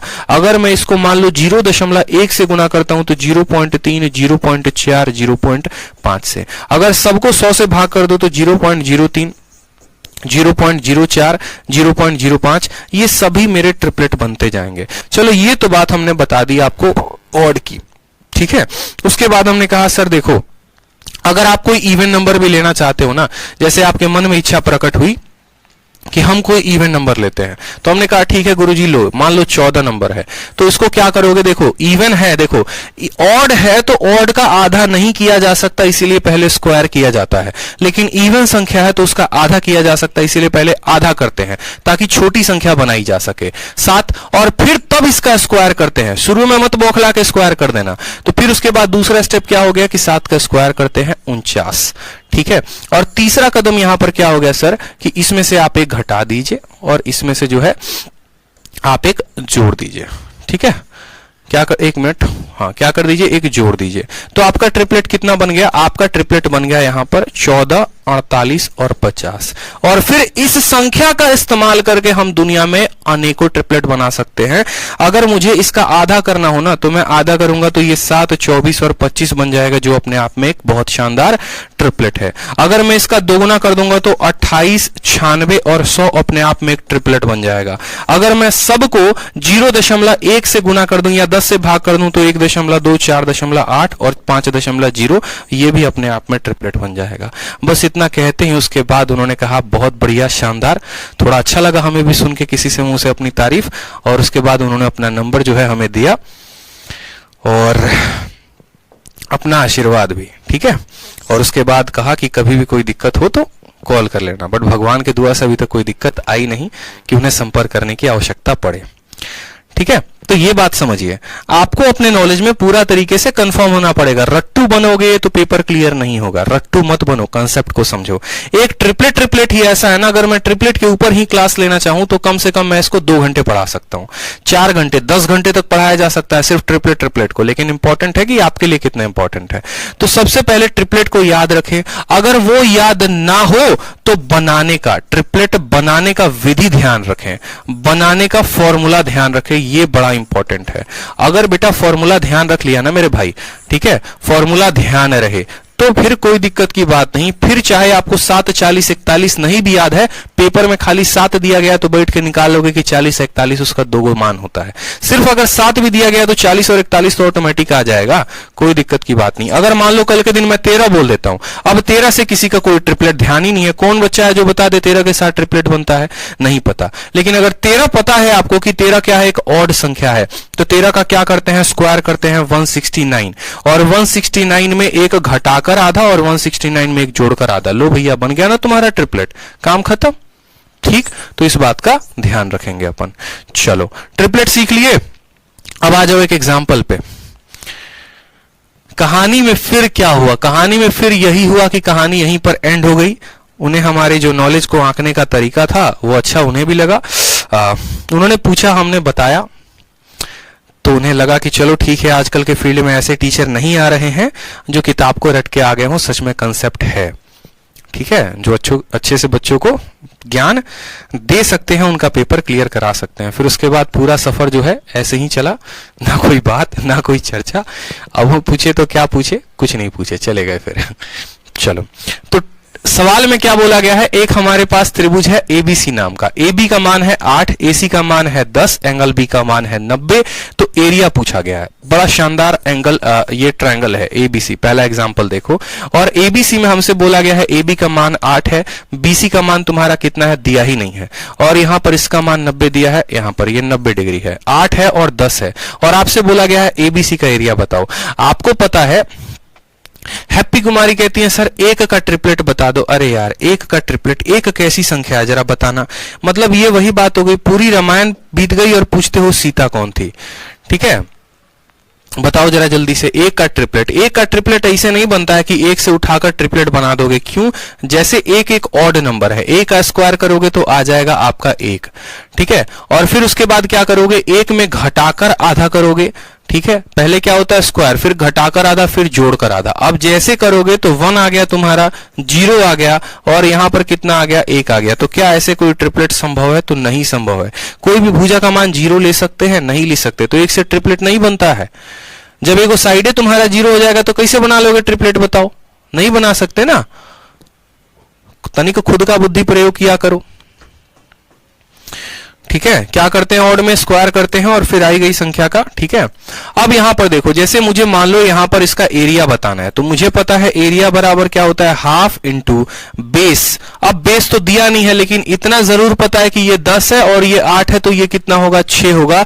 कैसे, ट्रिपलेट की मदद से, कि 6, 8 और 10 का एक ट्रिपलेट होता है। तो हाफ इंटू बेस कितना है, 6 है, और इंटू कितना है, यहां पर हाइट 8 है, 2 से काटेंगे 3 बार में, एरिया हमारा कितना आ जाएगा, 24 स्क्वायर सेंटीमीटर।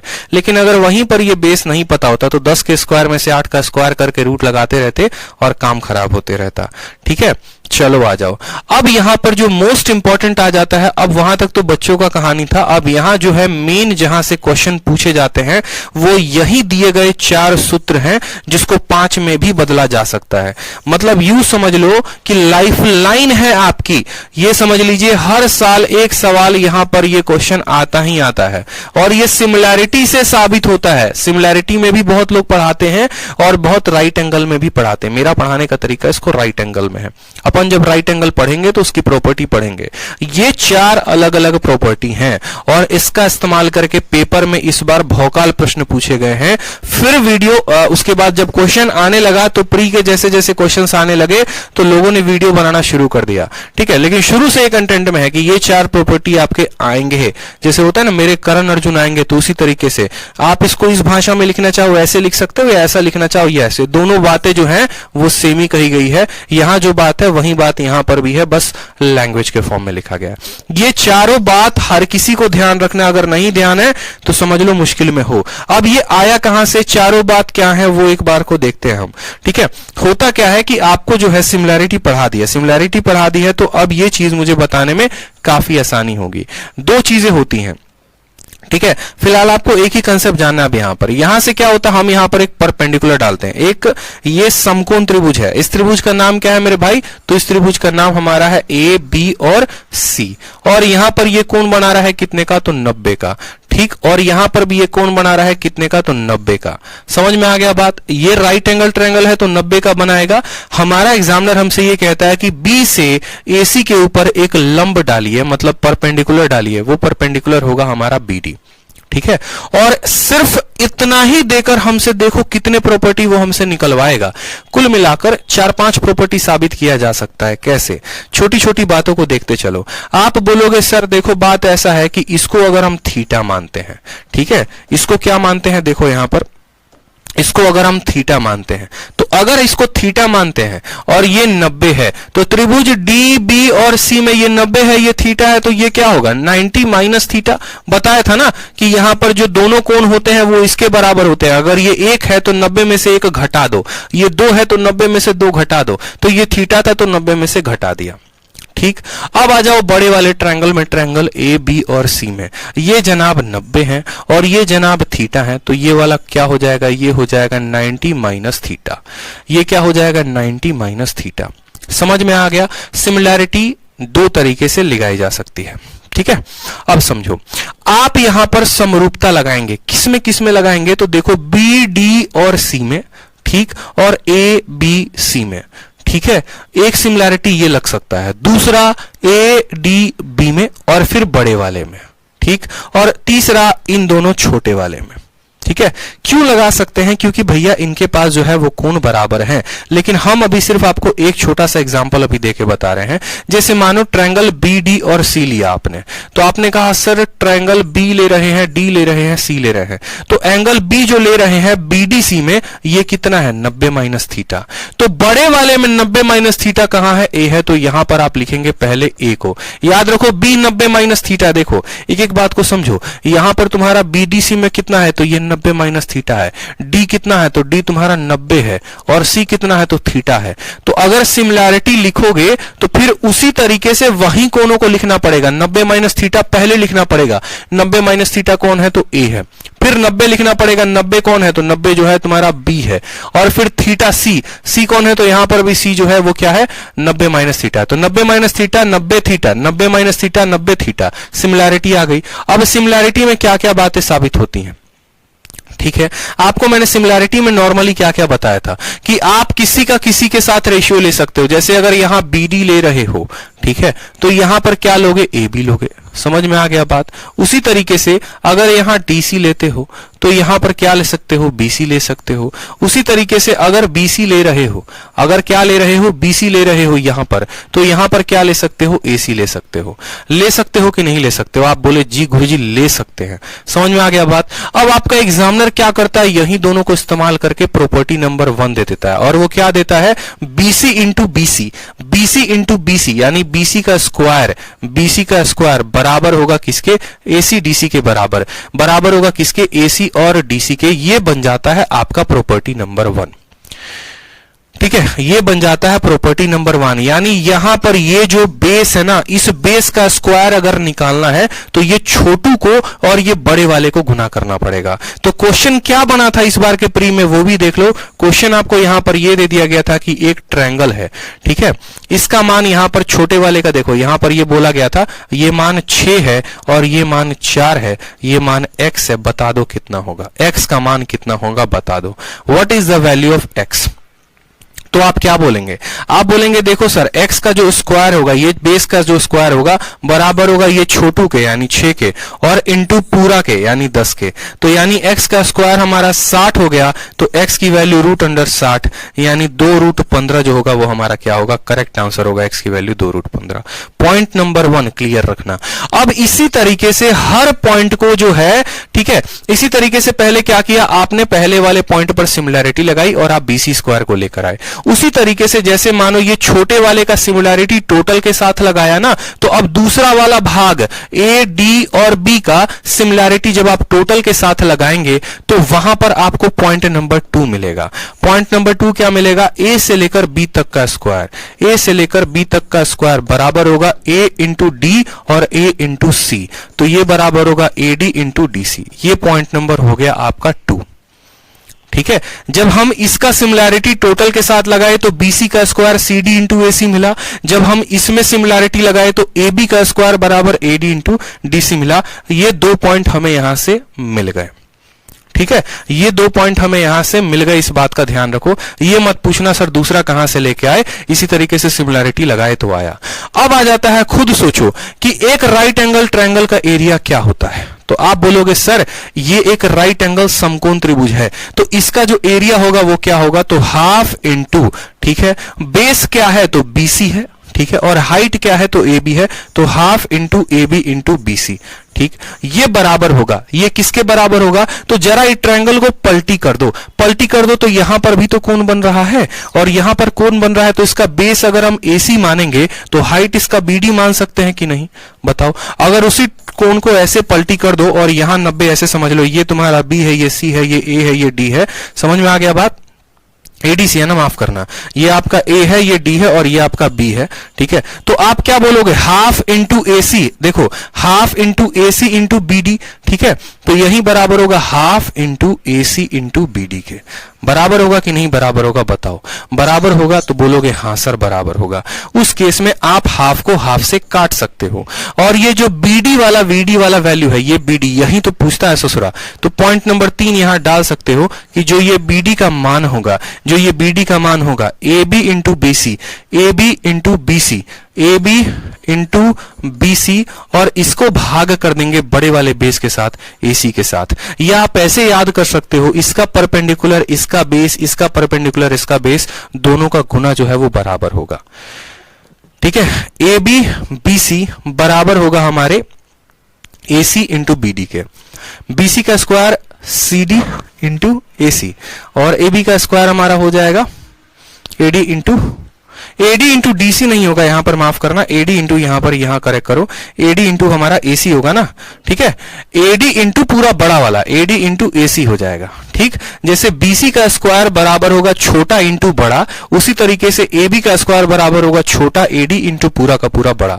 ठीक है, तो पॉइंट नंबर 3 भी साबित हो गया। कैसे साबित हो गया, इसका और इसका प्रोडक्ट बराबर होगा इसका और इसके प्रोडक्ट के।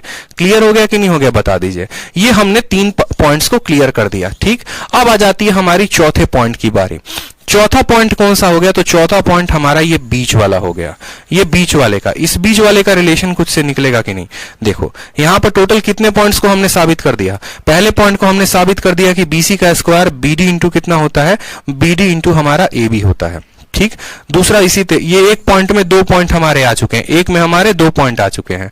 दूसरा पॉइंट हमने यहां पर देखा है कि BC into AC, BC into AC बराबर हो गया हमारे CD इंटू AB के। ये भी पॉइंट हम लोगों ने क्लियर कर लिया। ठीक है, ये भी पॉइंट अब हम लोगों ने क्लियर कर लिया। अब हमारे बच गए ये भैया 2 पॉइंट। अब ये 2 पॉइंट को कैसे क्लियर करोगे? CD का स्क्वायर जो होगा वो बराबर होगा BD इंटू AD के, ये पॉइंट, और 1 अपॉन CD का स्क्वायर बराबर 1 अपॉन बेस और 1 अपॉन ये जो कि मेन है। अब ये दोनों पॉइंट को साबित करने के लिए आपको फर्दर और सिमिलैरिटी लगानी पड़ेगी।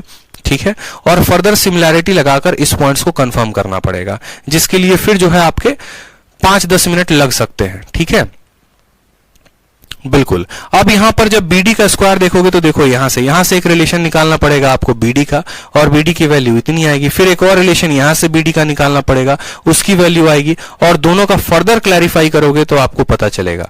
तो आप सीधा का सीधा बाकी 2 को एज इट इज याद कर लो, उसका प्रूफ जानने का आपको जरूरत नहीं है। ठीक, बाकी 2 क्या होता है? B से लेकर D तक का, B से लेकर D तक का, और फिर एक बार और B को D के साथ गुना करते हैं, B से लेकर D तक, और फिर B से लेकर D तक। ये बराबर होता है A से लेकर D तक। ठीक, और ये बराबर होता है D से लेकर C तक। आप ऐसे याद कर सकते हो कि एक बार BD लिया तो इस BD के बराबर आ गया AD, ये BD AD, फिर एक बार और BD लिया, ये बराबर आ गया DC DC। दोनों को गुना कर दिया तो हमें पता चल गया कि BD का स्क्वायर बराबर क्या होता है? AD इंटू DC होता है। ये पॉइंट नंबर क्या आ गया? 4 आ गया। और पॉइंट नंबर 5 क्या होता है? पॉइंट नंबर 5, इस बात को ध्यान रखिए कि ये जो BD है ना, ये BD यानी 1/BD का स्क्वायर बराबर 1/AB का स्क्वायर और जमा 1/AB का स्क्वायर जमा 1/BC का स्क्वायर, 1/BC का स्क्वायर। ये 5 पूछे जाते हैं। इसके ऊपर भी सवाल आते हैं, बहुत ज्यादा आते हैं। ठीक है, बिल्कुल।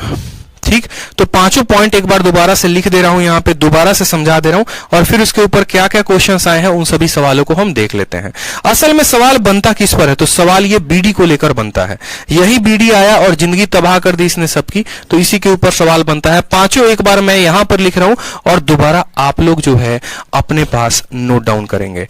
आप चाहें तो इसको ABC का भी नाम देकर कर सकते हैं कि ये हमारा A है, ये हमारा B है, ये हमारा C है, और ये जो बना है ये मान लो P नाम का कोई परपेंडिकुलर है, ये P है। आप ऐसे भी याद कर सकते हो। तो आपने पहला पॉइंट देखो, आप ऐसे भी याद कर सकते हो, और ऐसे नहीं याद करना चाहते तो आप यहां पर पॉइंट वाइज भी याद कर सकते हो। देखो, तो पहला पॉइंट आपने सीखा B से लेकर C तक का स्क्वायर।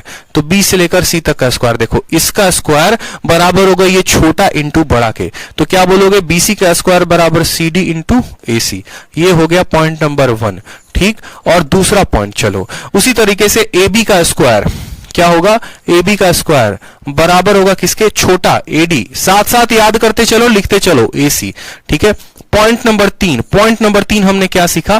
पॉइंट नंबर 3 हमने सीखा ये जो BD का स्क्वायर है, ये जो BD का स्क्वायर है, ये बराबर होगा हमारा एक बार AD और दूसरा बार क्या होगा? DC के।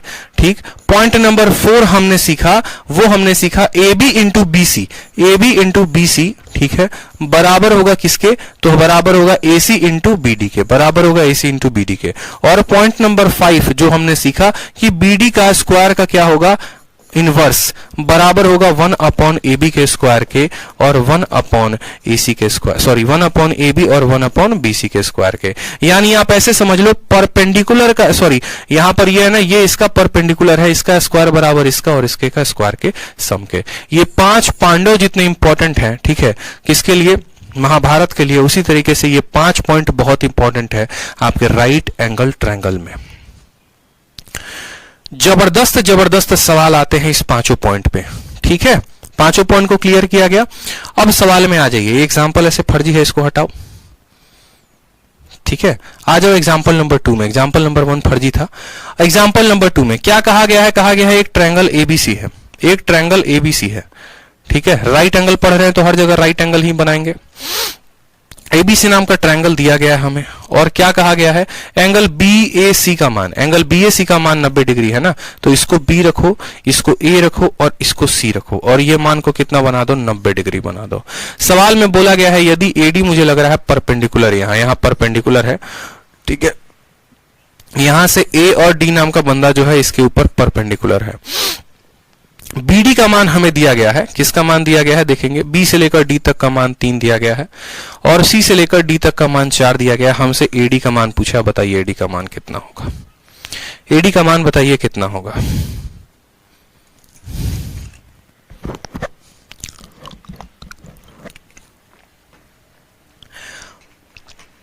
बताओ,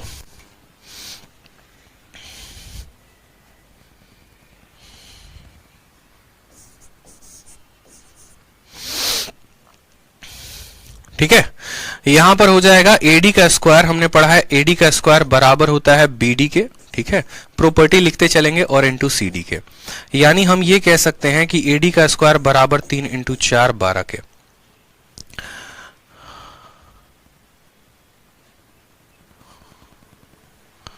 ठीक है, तो यहां पर हम जो एडी का मान बताएंगे वो कितना बताएंगे, √12 बताएंगे। √12 कितना होता है, 2 दूनी 4 into 3, 2√3। Option number B for Baahubali is the correct answer. ठीक है, कितना होगा, बी फॉर बाहुबली। ठीक,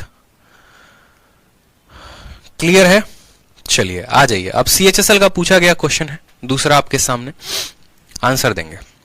एग्जाम्पल नंबर 3 बोला गया है एक ट्रायंगल एबीसी है, तो आपने कहा ठीक है सर एक ट्रायंगल बना लेते हैं, और ये ट्रायंगल बनाने के बाद जो हम बोलते हैं कि एक ट्रायंगल ए बी और सी है। एडी नाम का बंदा परपेंडिकुलर है किसके ऊपर, बीसी के ऊपर। यहां बीएसी का मान दिया गया ना, तो बीएसी का मान बताओ। एडी नाम का बंदा इसके ऊपर परपेंडिकुलर है। सवाल में बोला गया है कि एबी का स्क्वायर और एसी का स्क्वायर, क्या बोला गया है, एबी का स्क्वायर, ठीक है, देखते चलेंगे, एबी का स्क्वायर और बट्टे में, ठीक है, किसका, एसी का स्क्वायर का जो मान होगा वो कितना होगा। ये भी बड़ा अपने आप में एक जबरदस्त पॉइंट है, जो स्टूडेंट ध्यान रख लेगा समझ लो कि उसकी भी नैया पार हो गई। ठीक है, ये भी इसके ऊपर सीधा सीधा सवाल पूछा जाता है, इस बात को ध्यान रखो। तो क्या बोलोगे, बोलोगे एबी का स्क्वायर बराबर बीडी इंटू बीसी। क्या बोलोगे, बीडी इंटू बीसी। ठीक है, उसी तरीके से ए से लेकर सी तक का square CD into BC, CD into कितना हो जाएगा, बीसी हो जाएगा। बीसी से बीसी खत्म हो जाएगा, तो इनका स्क्वायर का रेशियो क्या होगा, बीडी अपॉन सीडी। क्या हो जाएगा, BD upon CD. Point number D क्या हो जाएगा, BD upon CD is the correct answer. Option number D for दिल मांगे more is the correct answer. ठीक है, यानी यहां पर हम एक और पॉइंट ऐड कर सकते हैं, और वो पॉइंट हमें क्या ऐड करना है, वो पॉइंट हमें पॉइंट नंबर 6 के नाम से ऐड करना है। पॉइंट नंबर 6 हमारा ये कहता है कि एबी का स्क्वायर और बट्टे में बीसी का जो स्क्वायर होगा वो बराबर होगा किसके, एडी अपॉन किसके, सीडी के। अब बोलोगे सर ये पॉइंट बनाकर अलग से काहे ऐड करवाए हो, तो हम बता देते हैं। आपको पेपर में आपके क्या पूछा गया था, आपके पेपर में आपको ये दिया गया था कि इनका जो मान है वो 3 है और इसका मान 4 है, आप इनका रेशियो बताओ कि ये किस रेशियो में होंगे। ठीक है, आपको बोला गया था कि ये सवाल ए है, ये बी है और ये सी है, ये पॉइंट डी है, इसके ऊपर परपेंडिकुलर है। What is the ratio of AD. यहां पर एक का मान दे दिया गया था, यहां पर मुझे लग रहा है डीसी का मान दिया गया था, और डीसी का मान बोला गया था √7 है, तो एडी का मान कितना होगा, ये आपके सवाल का पेपर का क्वेश्चन था। अलग अलग जगह पर अलग सवाल बना दे रहा हूं। देखो पेपर में आपका क्या आया हुआ था वो देख लो। पेपर में आपका बोला गया था, पेपर में ये आपका ए है, ये बी है, ये सी है। पेपर में जो क्वेश्चन था वो ऐसे था, इसका मान हमारा 3 दिया गया है, इसका मान 4 दिया गया है, इसका मान √7 दिया गया है, और बोला गया है बताइए एडी का मान कितना होगा। एडी का मान कितना होगा बता दीजिए। ठीक है, what is the value of AD. आप क्या बोलेंगे, बोलेंगे सर एबी का स्क्वायर बटे में बीसी का स्क्वायर बराबर होगा एडी अपॉन किसके, डीसी के। एबी कितना है, तो एबी 3 का स्क्वायर 9, बीसी कितना है बताइए, 4 का स्क्वायर 16 बराबर होगा एडी अपॉन डीसी कितना है, तो √7 है।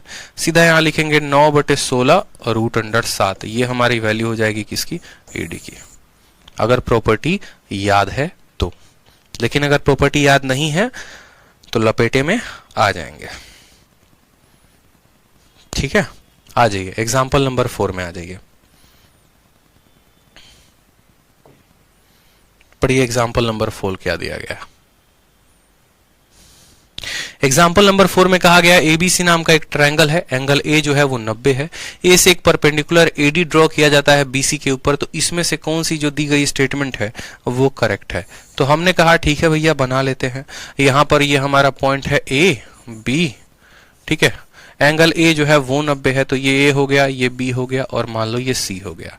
यहां से एक परपेंडिकुलर डाले, क्या नाम दिए उसको, 90 डिग्री का, एडी को बनाया और एडी को 90 डिग्री दिया। बोला इसमें से कौन सा दिया गया सवाल जो है वो करेक्ट है। एक पल के लिए जब भी सिमिलैरिटी को साबित करना हो तो याद रखना कि एंगल बनाना जरूरी है। यानी यहां पर 90 है, थीटा है, तो ये हमारा 90 माइनस थीटा यहाँ होगा, 90 है थीटा है, तो ये हमारा 90 माइनस थीटा, ये हमारा थीटा हो जाएगा, और ये हमारा 90, ठीक है, ये हमारा कितना हो जाएगा, 90 हो जाएगा। सभी कोण को लिख दिया, देखो ये 90 था, ये थीटा, ये 90 माइनस थीटा, ये 90 था, ये थीटा, ये 90 माइनस थीटा, ये 90 है तो अगला 90, ये 90, ये 90 माइनस थीटा, तो ये थीटा हो गया। सिमिलैरिटी लिखना है, ठीक है। यहां पर ए शब्द के लिए इस्तेमाल किया गया है, और ए किसके लिए इस्तेमाल किया गया है, तो बड़े वाले ट्रायंगल के लिए, एबीसी के लिए। तो बड़े वाले ट्रायंगल में ए का मान कितना है, 90 है। उसी तरीके से यहां पर डीएसी में इस्तेमाल किया गया है, ठीक है, तो डी में कितना है, 90 है, ठीक है। एंगल बी बोला गया है, एंगल बी कितना है बड़े वाले में, तो 90 माइनस थीटा, और यहां डीएसी में, डी ए सी में ये 90 माइनस थीटा है। उसी तरीके से जब दो कोण बराबर होगा, तीसरा ऑटोमेटिक बराबर होगा, ऑप्शन नंबर ए सेटिस्फाई करेगा। ये 90 है तो ये 90 है, ये 90 माइनस थीटा है तो ये 90 माइनस थीटा है, दो बराबर तो तीसरा बराबर, पहला सेटिस्फाई। डीएसी जो है, डी ए सी बोला गया है डीबीए के बराबर, डीबीए, एक बार ये भी देख लेते हैं। तो यहां पर देखो डीएसी में, डीएसी में डी कितना है, 90 है, और डीबीए में डी कितना है, तो 90 है। उसी तरीके से एंगल ए देखो, तो एंगल ए 90 माइनस थीटा है, और डीबीए में ये भी 90 माइनस थीटा है, मतलब ये भी सेटिस्फाई करेगा। यानी हम ऐसा कह सकते हैं कि जो बड़ा वाला ट्रायंगल है वो सिमिलर होगा किसके, तो वो सिमिलर होगा डीएसी के, और डीएसी सिमिलर होगा किसके, डीबीए के। तो ऑप्शन नंबर जो डी होगा वो हमारा क्या होगा, करेक्ट। क्योंकि इसमें क्या होता है, जो बड़ा वाला ट्रायंगल होता है वो छोटे वाले के भी समरूप होता है, और बड़ा वाला ट्रायंगल इसके भी समरूप होता है। ये तीनों आपस में समरूप होते हैं, ये तीनों क्या होते हैं, आपस में समरूप होते हैं। तो सबसे बड़ा वाला इसके बराबर, ये इसके बराबर, ऐसा कह सकते हो, या ये दोनों आपस में समरूप होते हैं और बड़े वाले के, इसलिए एबीसी, डीबीए, डीएसी ये तीनों के तीनों क्या होंगे, समरूप होंगे। ठीक, आ जाओ एग्जाम्पल नंबर 5 में, जो सीएचएसएल का क्वेश्चन है, बनाओ एक बार बढ़िया से। क्या बोला गया, बोला गया एक ट्रायंगल एबीसी है, एंगल ए का मान बोला गया है 90 है, तो एंगल ए के मान को 90 बताओ, ठीक है। बाकी दोनों जो हो जाएंगे वो बी और सी हो जाएंगे। सवाल में बोला गया यदि बीएम और सीएन नाम के दो मीडियन है, यहां से एक बीएम काटा जाता है और यहां से एक सीएन काटा जाता है, ठीक है। ये क्या है, मीडियन है। मीडियन मतलब माध्यिका, जो सामने वाली भुजा को दो बराबर भागों में काट देते हैं। तो हमसे बोला गया है बीएम का स्क्वायर तथा सीएन का स्क्वायर इसमें से, और बट्टे में बीसी का स्क्वायर किसके बराबर होगा। ये ट्रायंगल की दूसरी important property right angle triangle की ध्यान रखो, ये शीट में आपकी दी गई है, ये शीट में आपकी दी गई है। अब यहां पर आपको जो ध्यान रखना है, प्रॉपर्टी तो यहां से भी बनेगी 3, ठीक है, यहां से भी प्रॉपर्टी आपकी बन जाएगी 3, लेकिन इंपॉर्टेंट है, देखो पता है क्या होता है, एक जनरल बता रहा हूं मैं यहाँ पे, जनरली एक बात बताऊं तो राइट एंगल ट्रायंगल में एक प्रॉपर्टी जो बनती है वो ये बनती है। राइट एंगल ट्रायंगल में एक प्रॉपर्टी जो बनती है वो ये बनती है समकोण में, जिसमें एग्जाम में ये 5 पॉइंट्स पर सवाल आते हैं, ये 5 सूत्र, ठीक है, याद रखना ये 5 पॉइंट पर सवाल आते हैं बस, ठीक। इस बात को ध्यान रखेंगे कि एग्जाम में प्रॉपर्टी बनती है ये, और इसी के दिए गए ये 5 पॉइंट पर सवाल पूछे जाते हैं। और दूसरा जो प्रॉपर्टी बनता है ना, वो हम आपको अभी मीडियन वाला पॉइंट बताने जा रहे हैं, ये वाला, इसके ऊपर भी सवाल आता है दूसरा परीक्षा में, जिसको ध्यान रखना है। इसके ऊपर भी बहुत तरह के पॉइंट्स बनते हैं, ठीक है, इसके ऊपर भी बहुत तरह के पॉइंट्स बनते हैं, लेकिन आपको सारे पॉइंट्स नहीं जानने हैं, वक्त आएगा थोड़ा थोड़ा करके जानेंगे। अभी बस एक पॉइंट को जान लीजिए, और एक पॉइंट को क्या जान लीजिए कि राइट एंगल ट्रायंगल में मीडियंस का इस्तेमाल करके क्या क्वेश्चन बनाया जाता है। राइट एंगल ट्रायंगल है, अब यहाँ एल्टीट्यूड नहीं डाला जाएगा, अब यहाँ डाला जाएगा मीडियन, ठीक है, दो बातें बनती हैं, दोनों बातें आपको फुर्सत से बताएंगे। एक बात आज बता दे रहे हैं और दूसरा बात कल बता देंगे। ABC हो गया, ये D हो गया और ये E हो गया। ठीक है, ये कोण हमारा 90 है। याद रखना AE जो है वो माध्यिका है और CD जो है वो भी माध्यिका है। ठीक है, यही बात यहाँ सवाल में बोला गया है, यही बात यहाँ पर सवाल में बोला गया है। तो उस केस में यहाँ पर ये माध्यिका अपनी है। उस केस में जो ये BM का स्क्वायर है और जो ये CN का स्क्वायर है, ये बराबर होगा किसके? BC स्क्वायर के। बताओ।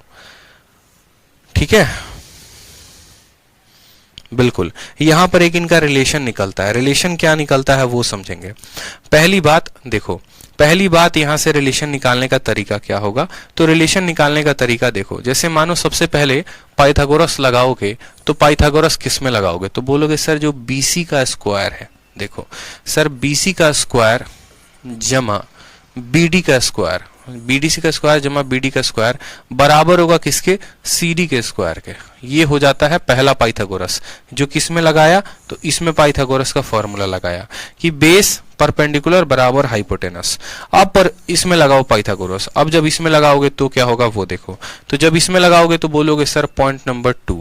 ठीक है, पॉइंट नंबर 2 क्या हो गया? AB का स्क्वायर जमा BE का स्क्वायर बराबर होगा किसके? तो AE के स्क्वायर के। ठीक है, किसके बराबर होगा? तो AE के स्क्वायर के। अब क्या करो, 1 और 2 को दोनों को ऐड कर दो। क्या करो, 1 और 2 को दोनों को ऐड कर दो। जब आप दोनों को क्या करोगे, दोनों को ऐड कर दोगे तो क्या बन जाएगा? BC का स्क्वायर AB का स्क्वायर। याद रखना, ठीक है, याद रखना AB का स्क्वायर और BC का स्क्वायर, AB का स्क्वायर जमा BC का स्क्वायर बड़े वाले ट्रायंगल में, एक पाइथागोरस इसमें, दूसरा इसमें और तीसरा बड़े वाले में। तो AB का और BC का किसके बराबर होता है? ये बराबर होता है AC के स्क्वायर के। ये बराबर होता है किसके? AC के स्क्वायर के। ठीक है, तो जब हम यहां पर ऐड करेंगे तो क्या मिलेगा? BC मिलेगा, BD मिलेगा। देखते चलो क्या क्या मिलेगा। तो यहां पर AB का स्क्वायर मिलेगा, BC का स्क्वायर मिलेगा, ठीक है, BD भी हमें मिलेगा लेफ्ट साइड में और यहां BE मिलेगा। और राइट साइड में क्या मिलेगा? तो राइट साइड में हमें जो मीडियंस है वो मिलेंगे, यानी हमें AE का स्क्वायर मिलेगा और हमें CD का स्क्वायर मिलेगा। अब यहां पर ये चीज है कि पहला ट्रायंगल यहां है, दूसरा ट्रायंगल यहां है। अब इन दोनों में जरा लगाओ तो AB और BC, AB और BC किसके बराबर है? AC के। तो इसको लिख देंगे ये AC के स्क्वायर के बराबर।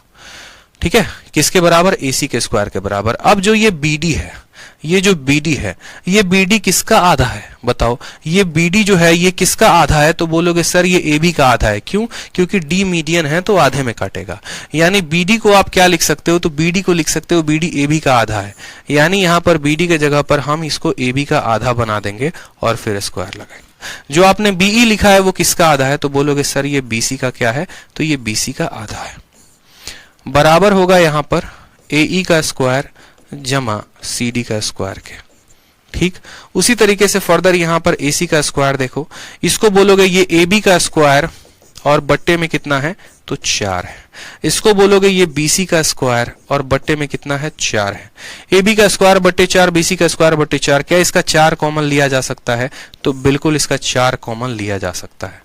ठीक है, ये बराबर होगा किसके? तो AE के स्क्वायर जमा CD के स्क्वायर के। अब एक और लाइन लिखेंगे यहां पर AC का स्क्वायर, AB और BC, AB और BC किसके बराबर है? AC के स्क्वायर के।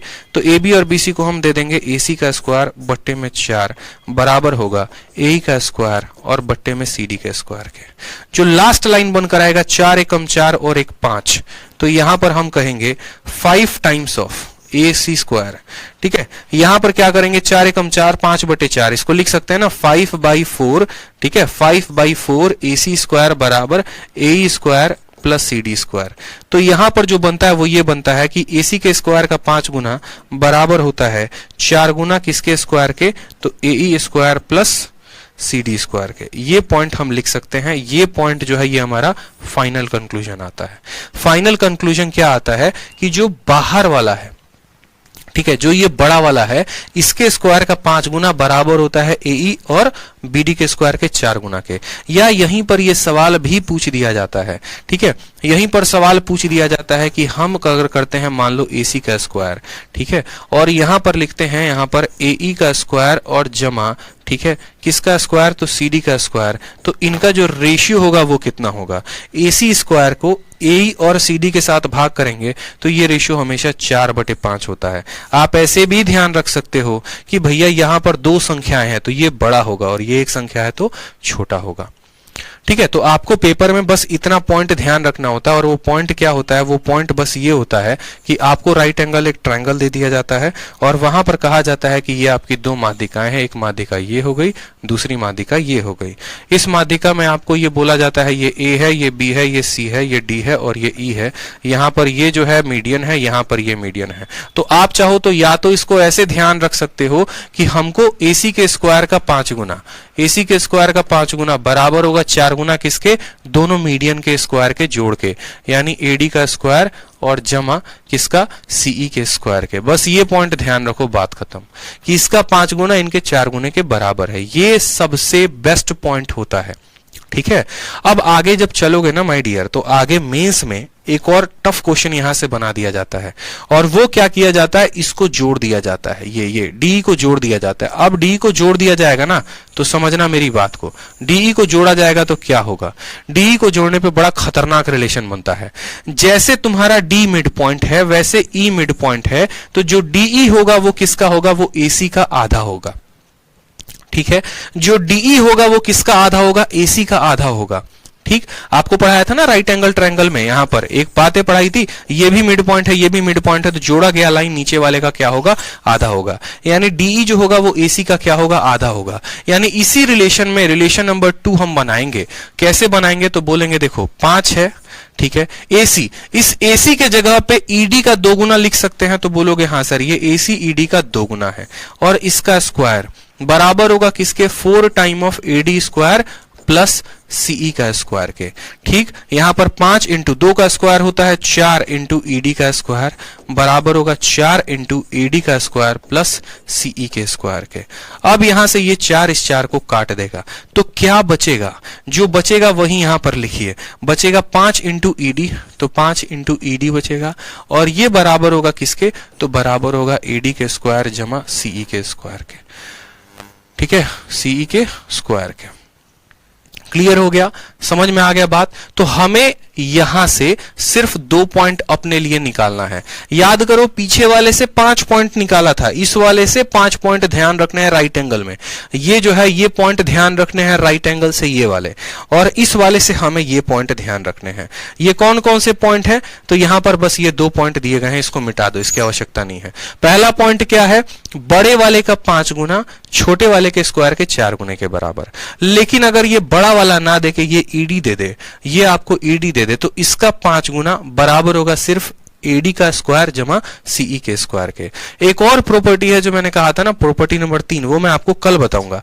वहां पर वो रहेगा कि आपको एक राइट एंगल ट्रायंगल दिया जाएगा, और जब यहां से ड्रॉ करने में इनमें 90 का कोण बनता है तो रिलेशन कैसे निकालते हैं।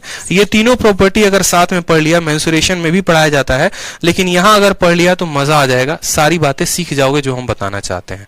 तो अब यहां पर मुझे खुद बताओ कि यहां पर सवाल में क्या बोला गया है। तो सवाल में बोला गया है BM का स्क्वायर प्लस CN का स्क्वायर। क्या बोला गया है, BN का स्क्वायर प्लस CN का स्क्वायर, और भाग करना है BC के स्क्वायर के।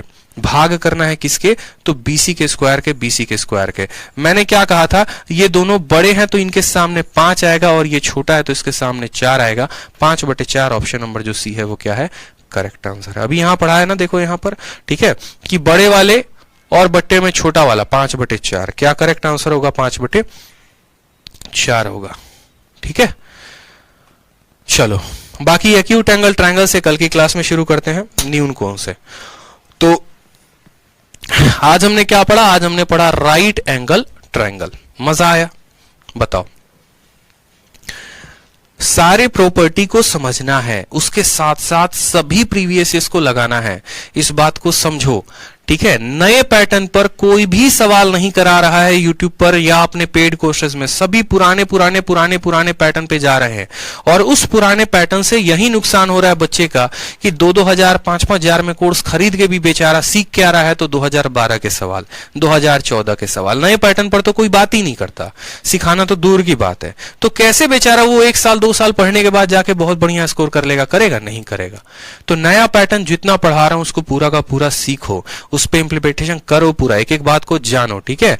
और जब इसको समझना शुरू करोगे ना तब पता चलेगा कि भैया ज्योमेट्री कितनी डेप्थ में है और कितना मजा आएगा। जितने इंपॉर्टेंट पॉइंट है सारे बता रहा हूं, नोट डाउन करते जाओ, घर पे बैठ के 2 घंटा रिवाइज करो, मेरे पढ़ाने के बाद 1 घंटा और जोर मारो, तब ज्योमेट्री समझ में आएगा, ठीक है। जितने यार दोस्त हैं आप उनको अभी बता दो, 10 दिन बाद उनको पता चलेगा तो ज्यादा नुकसान हो जाएगा, उनका ज्यादा सिलेबस छूट जाएगा। उनको एनरोलमेंट लेना है, एडमिशन लेना है, वो अभी ले ले, ठीक है। अभी तो ज्योमेट्री में बहुत कुछ है, चिंता क्यों कर रहे हैं? अभी तो ये टाइप्स ऑफ ट्रायंगल पढ़ रहे हो, फिर सेंटर्स ऑफ ट्रायंगल पढ़ोगे तो वहां पर तो ये बहुत सारी बातें हैं जानने को, ठीक। पाइथागोरन ट्रिपलेट सीख लिया ना तो आगे से कोई भी आपसे भी पूछे, आप किसी से जाके पूछना आज के बाद, चल एक काम कर पाइथागोरन का ट्रिपलेट बना के दिखा दे, ठीक है। और जब नहीं आए तो आप अपने ज्ञान का प्रदर्शन करना वहां पे, ठीक। चलो, खुश रहो, मस्त रहो, लव यू ऑल, ठीक है, ध्यान रखो। चलो भाई, मिलते हैं कल के सेशन में। 12 बजे से टाइमिंग है, रोज 12 बजे क्लास होगी, ध्यान रखना। जिनकी ज्योमेट्री छूट गई है तो हम क्या करें उसमें, ये बताओ। आपने ज्योमेट्री छोड़ा, आपकी गलती है ना, ठीक है। चलो।